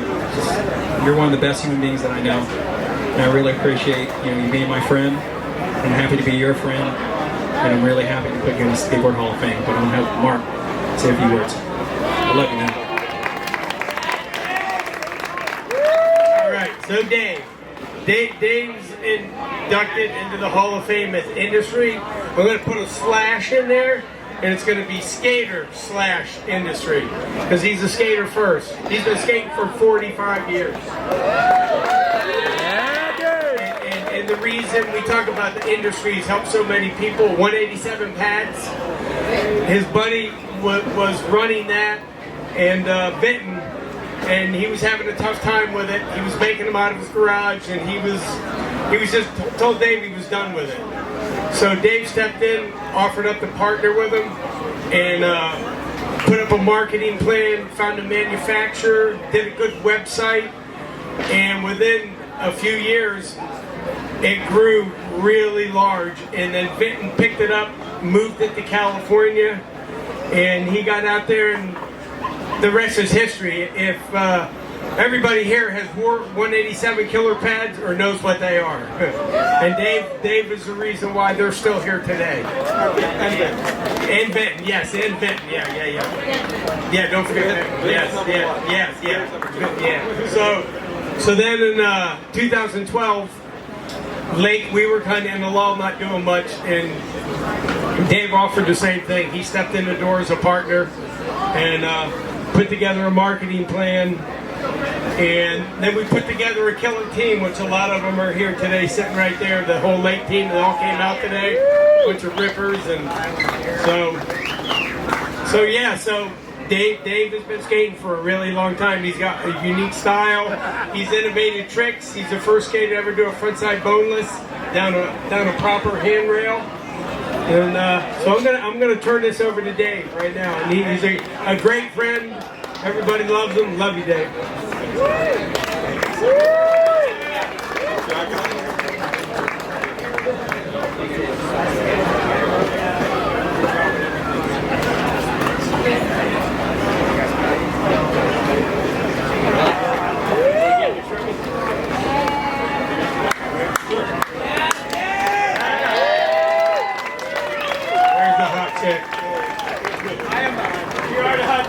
Thank you, guys. You guys did that with a lot of love. I appreciate it. I love all three of you guys. I've been skating with these guys since the 80s. Known Mark since the 80s. Mark was in his vert world, and I was more of a street skater, but we've known each other since the 80s. Anyway, I'm going to keep this brief. I first stepped on a skateboard late in my life, at age 13. That was 45 years ago. And I never could have conceived that the journey it would take me on, and even today, to lead me to something like this today, it's really amazing. I want to thank the Hall of Fame committee, Chuck, Tim, Steve Meronek, Binky, everybody who was out, Lloyd doing the digital support in the background. You guys are all done an amazing job and kept this flame burning bright for the Florida Skateboard Hall of Fame. I want to thank all of my great friends that came out here. I have so many friends, my extended Florida skateboard family. You know, that's the biggest gift that skateboarding's given me, my friends. This friendship. It's such a bond. It's more important than anything else I have in skateboarding. So thank you. And I want to thank my wife, Sue, for her support over the years as a skateboarder. It's tough. I'm a spouse and a girlfriend, but she's supported me. And my son, Tyler, who he films and edits skateboarding. He actually edited my video, did a nice job on that. He's awesome. Thank you, everybody. I'm honored. I really appreciate it. Thank you.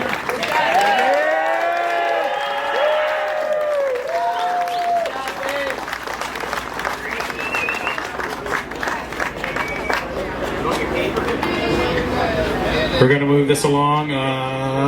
Hey, ladies.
there's a lot of things going on in this planet, in this world right now, where women's rights are being attacked.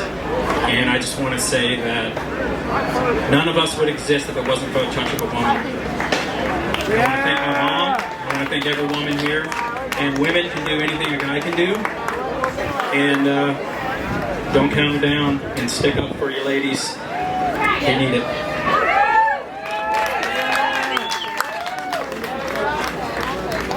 All right, so I brought my crutch. No. So I brought Wendy with me because Wendy used to be such inspiration for Candy, and it was a surprise today. And we made it. Couldn't believe it how many people knew. But so Wendy's here. She'll have a little bit something to say. We promise to make it quick. I am privileged to introduce Candy, though. She is one of my favorite humans, and I met her in the early 90s. And I just couldn't believe how strong of a skater she was. And she moved, I guess I should talk about you, sorry. So she moved over to Daytona around 17 to skate Stone Edge. Their apartment got flooded, and then lo and behold, she found a home in a Team Glug house at the International House. She began suppers. Some of you have been privileged enough to eat at those Thanksgiving meals back in the day. She is a phenomenal cook, in addition to being a great skater.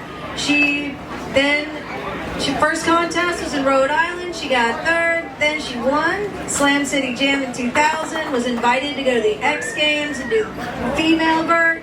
I mean, just crushed me the whole time. Such a solid human. Just will take her time for the little people. She's always been really great and supportive.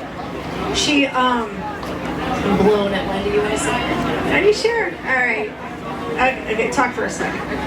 Okay, I don't know if you guys know who I am, but my name's Wendy Woolvoigt, and I met Candy 30 years ago at a shitty ramp that we had on LeMay Avenue in Jacksonville, Florida, and it was Bruce Martin and John Fulmer, who I crossed paths with her because of those two. I worked on that too. You came over. I don't even know where it came from, but anyways, I thank God that I met him because I met you, and I wouldn't be who I am without you. And skateboarding, Florida was not the same when you left. I've skated with you for 30 years in contests left and right all over the country, killer road trips, awesome adventures. We lived far apart, but we were never far apart because we're always there. And every time I talk to her, it ain't like a day's been missed. And you're one of my best friends. That video made me want to cry happy tears because I love you. And I remember many of those moments. And it's just, you're a perfect person. I love you. I can't imagine my life without coming across you and you too, because thank God for that, and all of the other people that I've met from skateboarding too. But Candy's it. She's the real deal, and I love her. And I'm proud of you. Yeah, that being said, Candy truly she is a pioneer for female skateboarding, and it was no joke. You guys saw the Red Bull ramp. They would pull that ramp out, but not the whole ramp.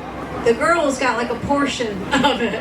I mean, seriously, gnarly skating, committed. Whenever I feel weak, which is a lot when it comes to skateboarding, if I just stop for 1 second on the deck and I think of Candy, which I still do, then I got enough gumption to do what I need to do. Like, she is such an amazing human, and we all love you, Candy. You deserve this, and we're so honored.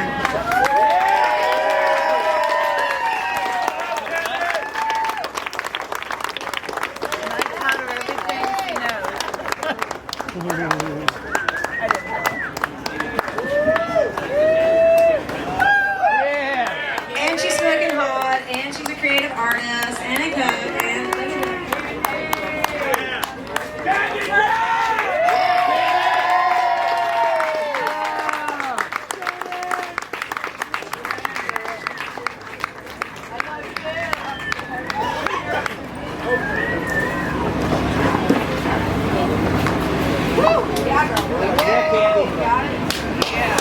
Yeah. I am not a public speaker, but she lives in some notes. Oh, I will speak. All right, so first off, huge congratulations to everybody here tonight that's being inducted. I don't know how I ended up here, but I feel fucking lucky to be here. So, I've been skating with Wendy, like she said, for for about 30 years. I started when I was 17 years old in 1993. I was heading down a super shitty path. My parents were worried about me. They thought I was going to quit school. I was probably doing too many drugs. Things were pretty bad. I found a skateboard park in Stone Edge. Was instantly addicted. I have to say, I think I've met some of the most amazing people on this journey. My international house family, Dave, Lindsay, Mike Cruz, Tim Hartman, Drew Carcass. It's endless. Wes, I think 10 of us lived in that house. We paid about $100 a month for rent. We were fighting off roaches for dinner. Shit was crazy. We all had Stone Edge. None of us were from Daytona Beach, so International House is what we dubbed it. We built a ramp in the backyard. We had some of the best sessions. All of those guys have kind of parted ways. They're building parks all over the country. But those guys basically made me who I am today. They taught me how to snake like a boss. They taught me to try to not always be a little bitch, which sometimes works. But I said sometimes, fuck. They were everything to me. They're my brothers. I love those guys. I've loved them since day one. And after 30 years of being friends with them, I feel lucky.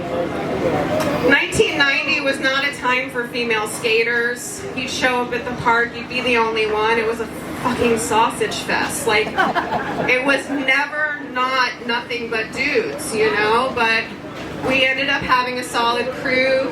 Lindsay, Chris, Shannon was in Charleston, Wendy was in Jacksonville.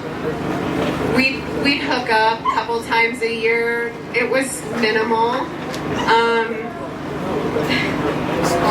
It was sparse. It was intense. But Wendy and I got pretty good up in Charleston. It was hard to get a run up there during the Halloween jams, and we had a little play going where we would drop in from across each other, and one of us would go. And that's how we played that, and we played it for a long time. Jenna, Shannon, Wendy, Michelle, Mandy, Heidi, Stacy, Ashley. You ladies basically made skateboarding doable, and you kept it fun. You guys all brought this incredible energy that was just magical, and I wouldn't be here without all of you guys as well.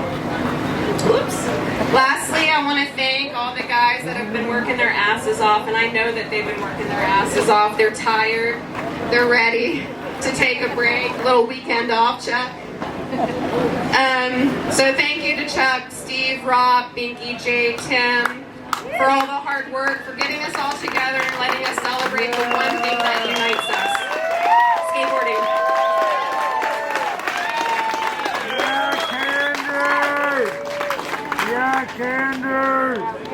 All right. So check it, y'all. We're on the home stretch. I appreciate you guys hanging in there, paying attention. We got some ballers coming up now. Some serious ballers. Hang on, man. Don't cut me down. All right, yeah. So we're gonna run a little video. We're gonna get through this. We're trying to call out an after party later, maybe Brutalist. Yeah, let's go. Thank you. Okay. Turn it up a little bit.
Andrew Reynolds is out in California. He couldn't make it, but he sent a little video, so we're going to play that for you. Thank you, Florida Skateboard Hall of Fame, for inducting me, and thank you, Florida in general and the skate scene. And I wouldn't be where I am today without John Montesi, Skate Park of Tampa. Oh, Fassel. Yeah, it's an honor. Thank you, guys. So, long time ago, I used to be the head judge of the Florida Amateur Skateboard League, running meet. And Andrew Reynolds was a little grom then. He was probably like 12, 13 years old. And we saw it in him then. And he just kept progressing every year. And then he moved out to Cal, met Tony Hawk. He was one of the first AMs to get on Birdhouse. And the rest is history. He started Baker Skateboards, the whole deal. So Andrew is he's one of our puppies that we sent off that we're very proud of. So yeah, so that was Andrew Reynolds. Right.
Hey, what's up, guys? I'm here to speak for Phil and Hajal. You got any Byrd skaters out here? You guys know Phil. Phil is Byrd. But I met Phil back at Thrasher Skate Park back in the late 80s, and he looked about 6 years old, but he was probably 10, and he was already killing it, had a good style, made everything look effortless, and I'm just like, damn, this kid is smooth, and he was so good, Monty started giving him boards and hooking him up at one point or another. But I skated with Phil for years, and then like at Thrashers, at Tim's ramp that he built at Thrashers in Ocala, it was sick. And that's where Phil really progressed. And then we skated Jonesville ramp, and then I had a skate park in Gainesville in 1996 called Area 51, and he was a local there. But one thing I noticed about Phil is like he was a little different than all of us because we were all kind of just going a little wild, and we weren't as disciplined as him. And Phil was, I noticed about Phil, he was going to work out, he was eating healthy, and I'd never seen that with skateboarding. And I'm like, damn, that's kind of weird, that's kind of jockish, you know, I don't understand that. And then 15 years later, I'm living like Phil was, trying to be healthy because I want to skate up into my 60s and 70s also. But thanks for that, Phil, appreciate it.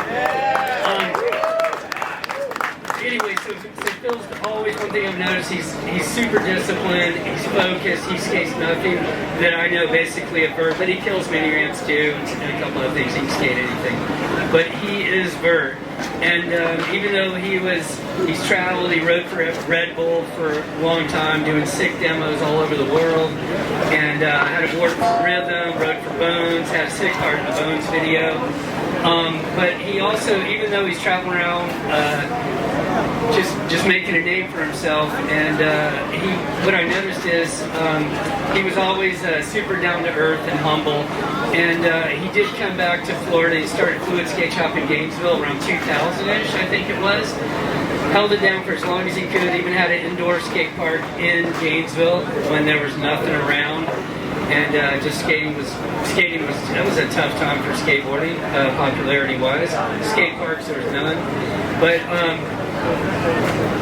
So not only did he help there, but he also helped with the Blueberry Farm ramp that Jeff Sychek had in Gainesville, Chewy's ramp, and always Byrd, just always killing it, always strong, and always focused. I was all over the map. I skated street, mini ramp, Byrd, everything, pools, but he knew what he wanted, and he killed it, and he was one of the best, and that's why he was doing 720s, 540s, all kinds of shit, kickflip indies. And even just recently he posted a video doing a airwalk like Monty and Older. You know, Monty's our old good friend. Everybody give a shout out to Monty. Monty wanted to be here tonight, but he couldn't, Phil, but he's out in Cali, and he said to wish you congratulations, and pretty psyched on you getting this induction. But anyway, that's about all I have to say for Phil. Thank him for all he does for Byrd skating. Just like Tim builds everything that's amazing, Phil's really helped that North Florida skate scene, and him and Frazier and all the young guys. He's always bringing everybody up. He's bringing all the kids up. He's always promoting them, and he's not making it about himself. He's making it about others. And that's one thing I love about him. And he's just a good, down-to-earth dude. So hopefully y'all can go skate his ramp in Ocala and support Ocala Skate Show.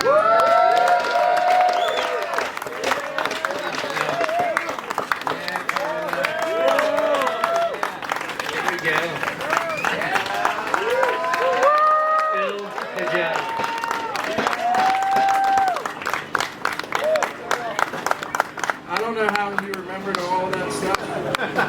It's amazing. I feel like I don't have anything else to say because he said everything. But the main person I want to thank is Monty. He sponsored me when I was 12 years old. Tim built ramps that we all skated when we were kids. Without Tim, we'd have nothing to skate. And I just look around and I see all these guys that I looked up to as a kid, and I feel blessed to be able to call them all friends and family. And I want to thank all you guys for coming out, the whole Ocala crew. And I'm humbled to be a part of this crew. It just means the world to me to be a part of this family of skateboarders. No matter where you go in the world, they're all there for you. So I love all you guys, and thanks for coming out. All right.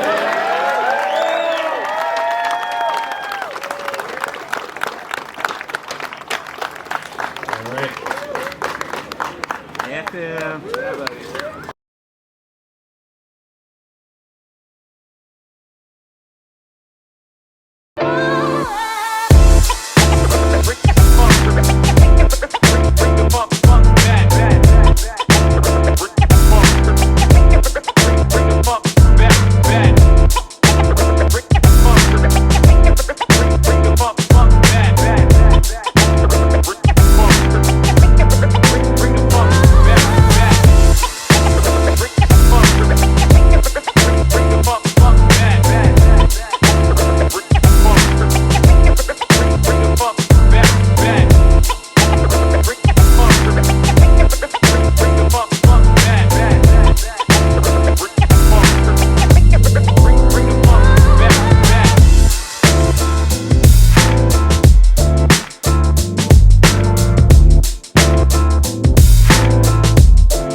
right, so anyway, Paul Schmidt, John Montesi.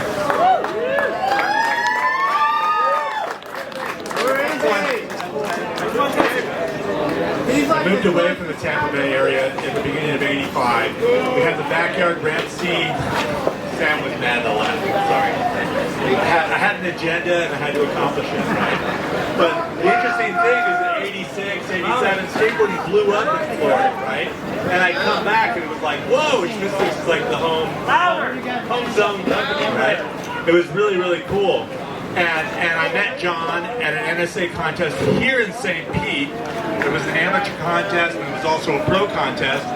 And then I went to what's the roller skate rink? Astro Skate. I skated with John there. I took him out of the car to give him some stuff like, are you really going to ride for H Street? Because I gave him some Mystics boards. And he was like, you know, wasn't sure. I'm not positive. But anyways, a couple months later, I bailed on Schmistics and we started New Deal. And I was like, John, you know, and I said, Steve Douglas, hey, you got to put John on the team. He's one of those newcomers. And he sure was. He made a big impact. John might even eventually be inducted in the industry section of this thing because he's already got 26 years as a skate shop, right? Isn't that amazing? Westside Skate Shop. Yeah! Westside! Oh, there's John right there. Come up here. Come on. I don't need to talk too much. We need John to do the talking, you know, but the reality is he's here. We're really proud of him, right? He put his stamp on skateboarding. He put his stamp on Florida. Florida represent! Thank you, Paul. If it wasn't for this man, Steve Douglas and Andy Howell, I wouldn't be standing here right now. And also, Tully Carlton, the man of St. Pete right there. He used to come up to Astro and kill it, man. That's one of my all-time favorites. I used to come down here, skate with Masteries, skate downtown, all my video parks. Rest in peace, Justin. Yes. I just want to tell everybody thank you. I love my wife and my children for coming out, and everybody for supporting Westside through all the years. And I think St. Pete's the home of Smitchsticks. This is the mayor of St. Pete, is what I call him. So I just want to tell everybody thank you, and Westside for life. Thank you.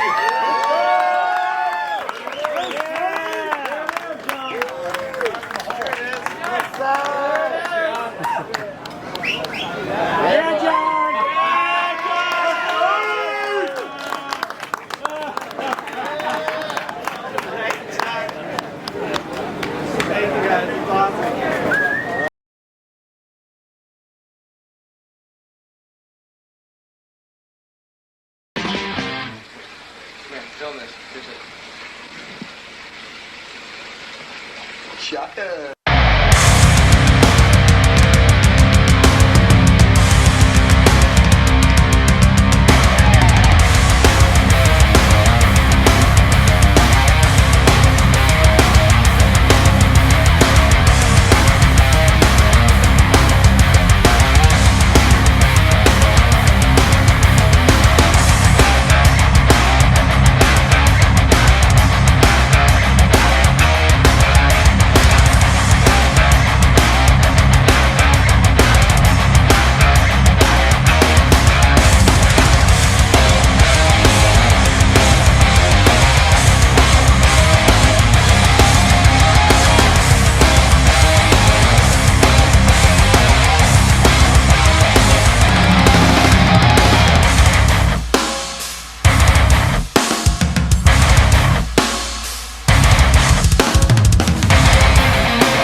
Before I get started, I want to congratulate all of the inductees today into the Florida Skateboarding Hall of Fame.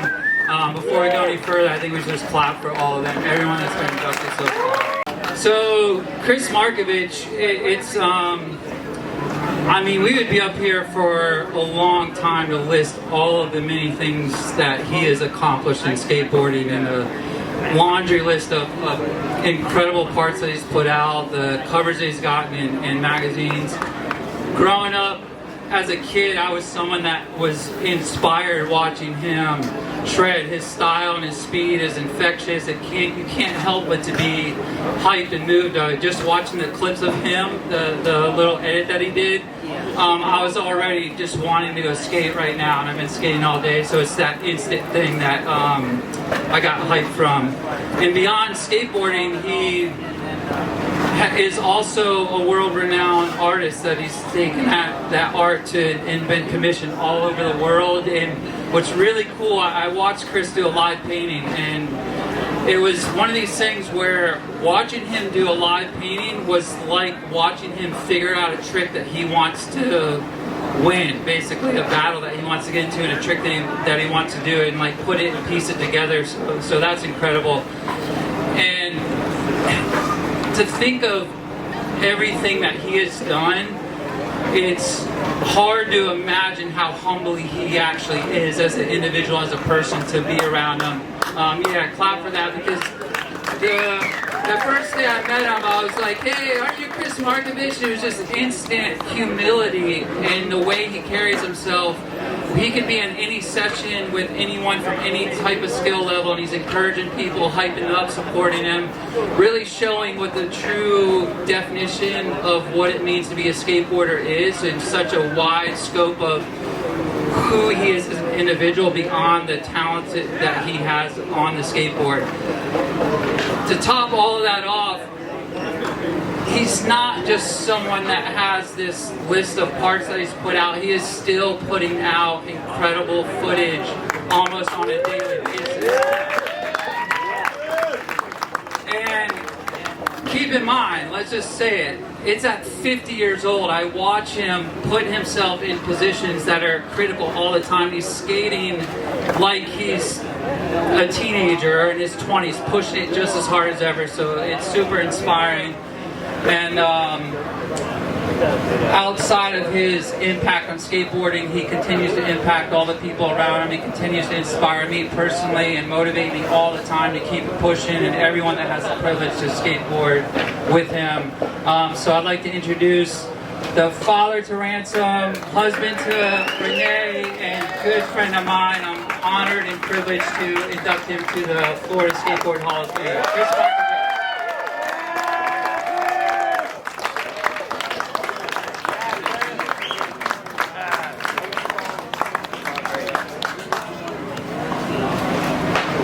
And these jackets are incredible, by the way. I was just telling Kris how awesome it is to have that jacket. Alright, first off, I hate this shit. I hate talking in front of people. My dad would have loved this. He knew him. I don't know. It's been a long, crazy 50 years old. I'm still riding my skateboard. I don't know. It saved me. Like, skateboarding saved my life. And I know that's cliche, but I mean, I'm blessed that I can still ride my skateboard every day and call St. Pete home. It's this park, this place, it's amazing, and I am gonna get off the microphone now. Thank you.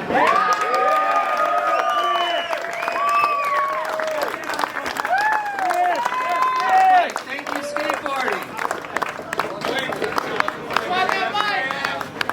Kris.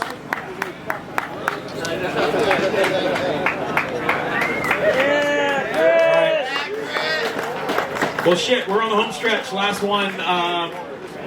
Anybody that's kind of hanging out there, anybody that's ever built a curb, built a slide bar, built a jump ramp, built anything, please pay attention to this next one. Where's Tim Payne?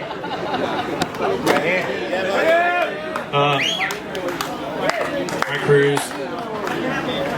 they're going to tell you about the Dave Ellis and what it means to be a builder and how special he was. Hey, Mike Kris, where are you at? Kris! Yeah, Kris! How many people here know who Dave Ellis is? I mean, he really showed me joy, you know, like, and I think that that's something that we all inspire to hang around people that are happy and joyful and productive and stuff. And you know, him and Kevin Ball came over and they skated, and he was a good skater, and he's like, why don't you come over to our house? And so we hung out at his house for 3 nights in a row. He played the guitar for 3 hours and never played the same song twice. Like, this guy loved music. Sunday mornings he would wake up and it'd be Bob Marley day all day long, you know, and that guy just exuded happiness, you know. And I mean, we worked with him for so long, and when we picked him up in the morning, I didn't have to say anything on the way to work. I would just let Mike, Chuck, and Dave argue the whole way to the job site or talk about the latest bullshit. It was hilarious, you know. And so I don't know, I think that's something special about skateboarding, is because you're not competing against each other, you're competing against yourself. You're trying to improve yourself. And you hear people all the time like, man, that guy did a rad run, and you're riding against that person, you know? And I think that's something that's so special about skating, and something to be blessed to be a part of, you know? So I think Dave was a blessing to so many people, you know, and I don't know what else to say. Hey. Alright, yeah. Chill. If y'all knew Dave, then you know how he was, man. The guy was like roots skateboarding. It was punk rock, skateboarding, and you know, and then he went on to build, and yeah, the guy was a hero, man. He was getting choked up. Anyway, no, talk about like just hanging out with your trips on the job site. So yeah, Dave, avid musician, traveled many. I traveled over a decade with this guy. It was my roommate every time. Built, I mean, this guy, you know, he built legendary things, you know. He taught Bob Burnquist how to play guitar, helped him. Matt Hoffman. You know, everybody loved Dave, and like I said, man, it was an honor to serve in the trenches with that guy, man. I'm glad everybody likes this park, you know. You got to hand it out to the builders, because it's their blood and sweat. And it's a big fucking sacrifice. You know, you leave your home and shit, you're putting your heart into shit for everyone else, and no regrets at all. But, and Dave, if you're listening, I dropped the ball. We should have got some real footage, but, we love you, Dave! Yeah, Dave, we miss you, and we love you.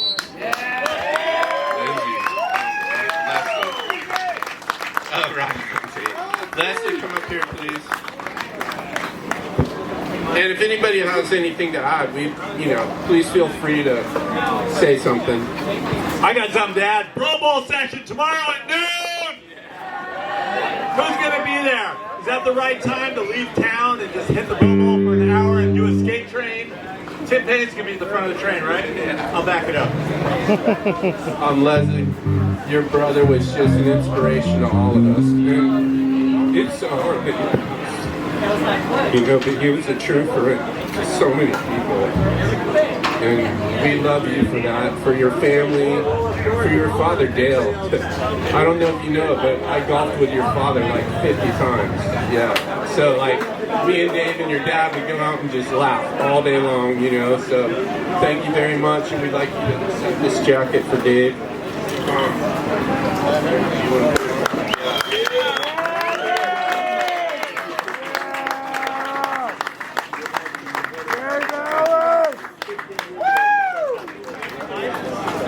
Thank you very much. I think you all know when you look at Dave and the spirit of Dave that you were his friends and his chosen family. And he loved you. And he loved doing life with you. Thank you. Yeah! Yeah!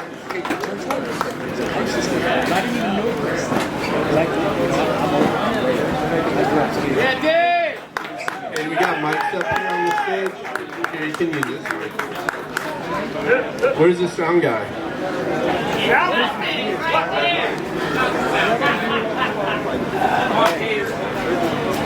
All right, we're gonna watch. Dave Ellis. He used to be called Toothless Dave. He got some teeth, but he'll always be Toothless Dave to me. Punk Rock Dave. You know, we just go to his room and sit around and, you know, have a few beers, and Dave just plays song after song. The end of Louis Street goes, I'll take her down! I feel so lonely, so fucking lonely, so fucking lonely. Shit! He's been a skateboarder since skating was invented, pretty much. There's no better job on earth.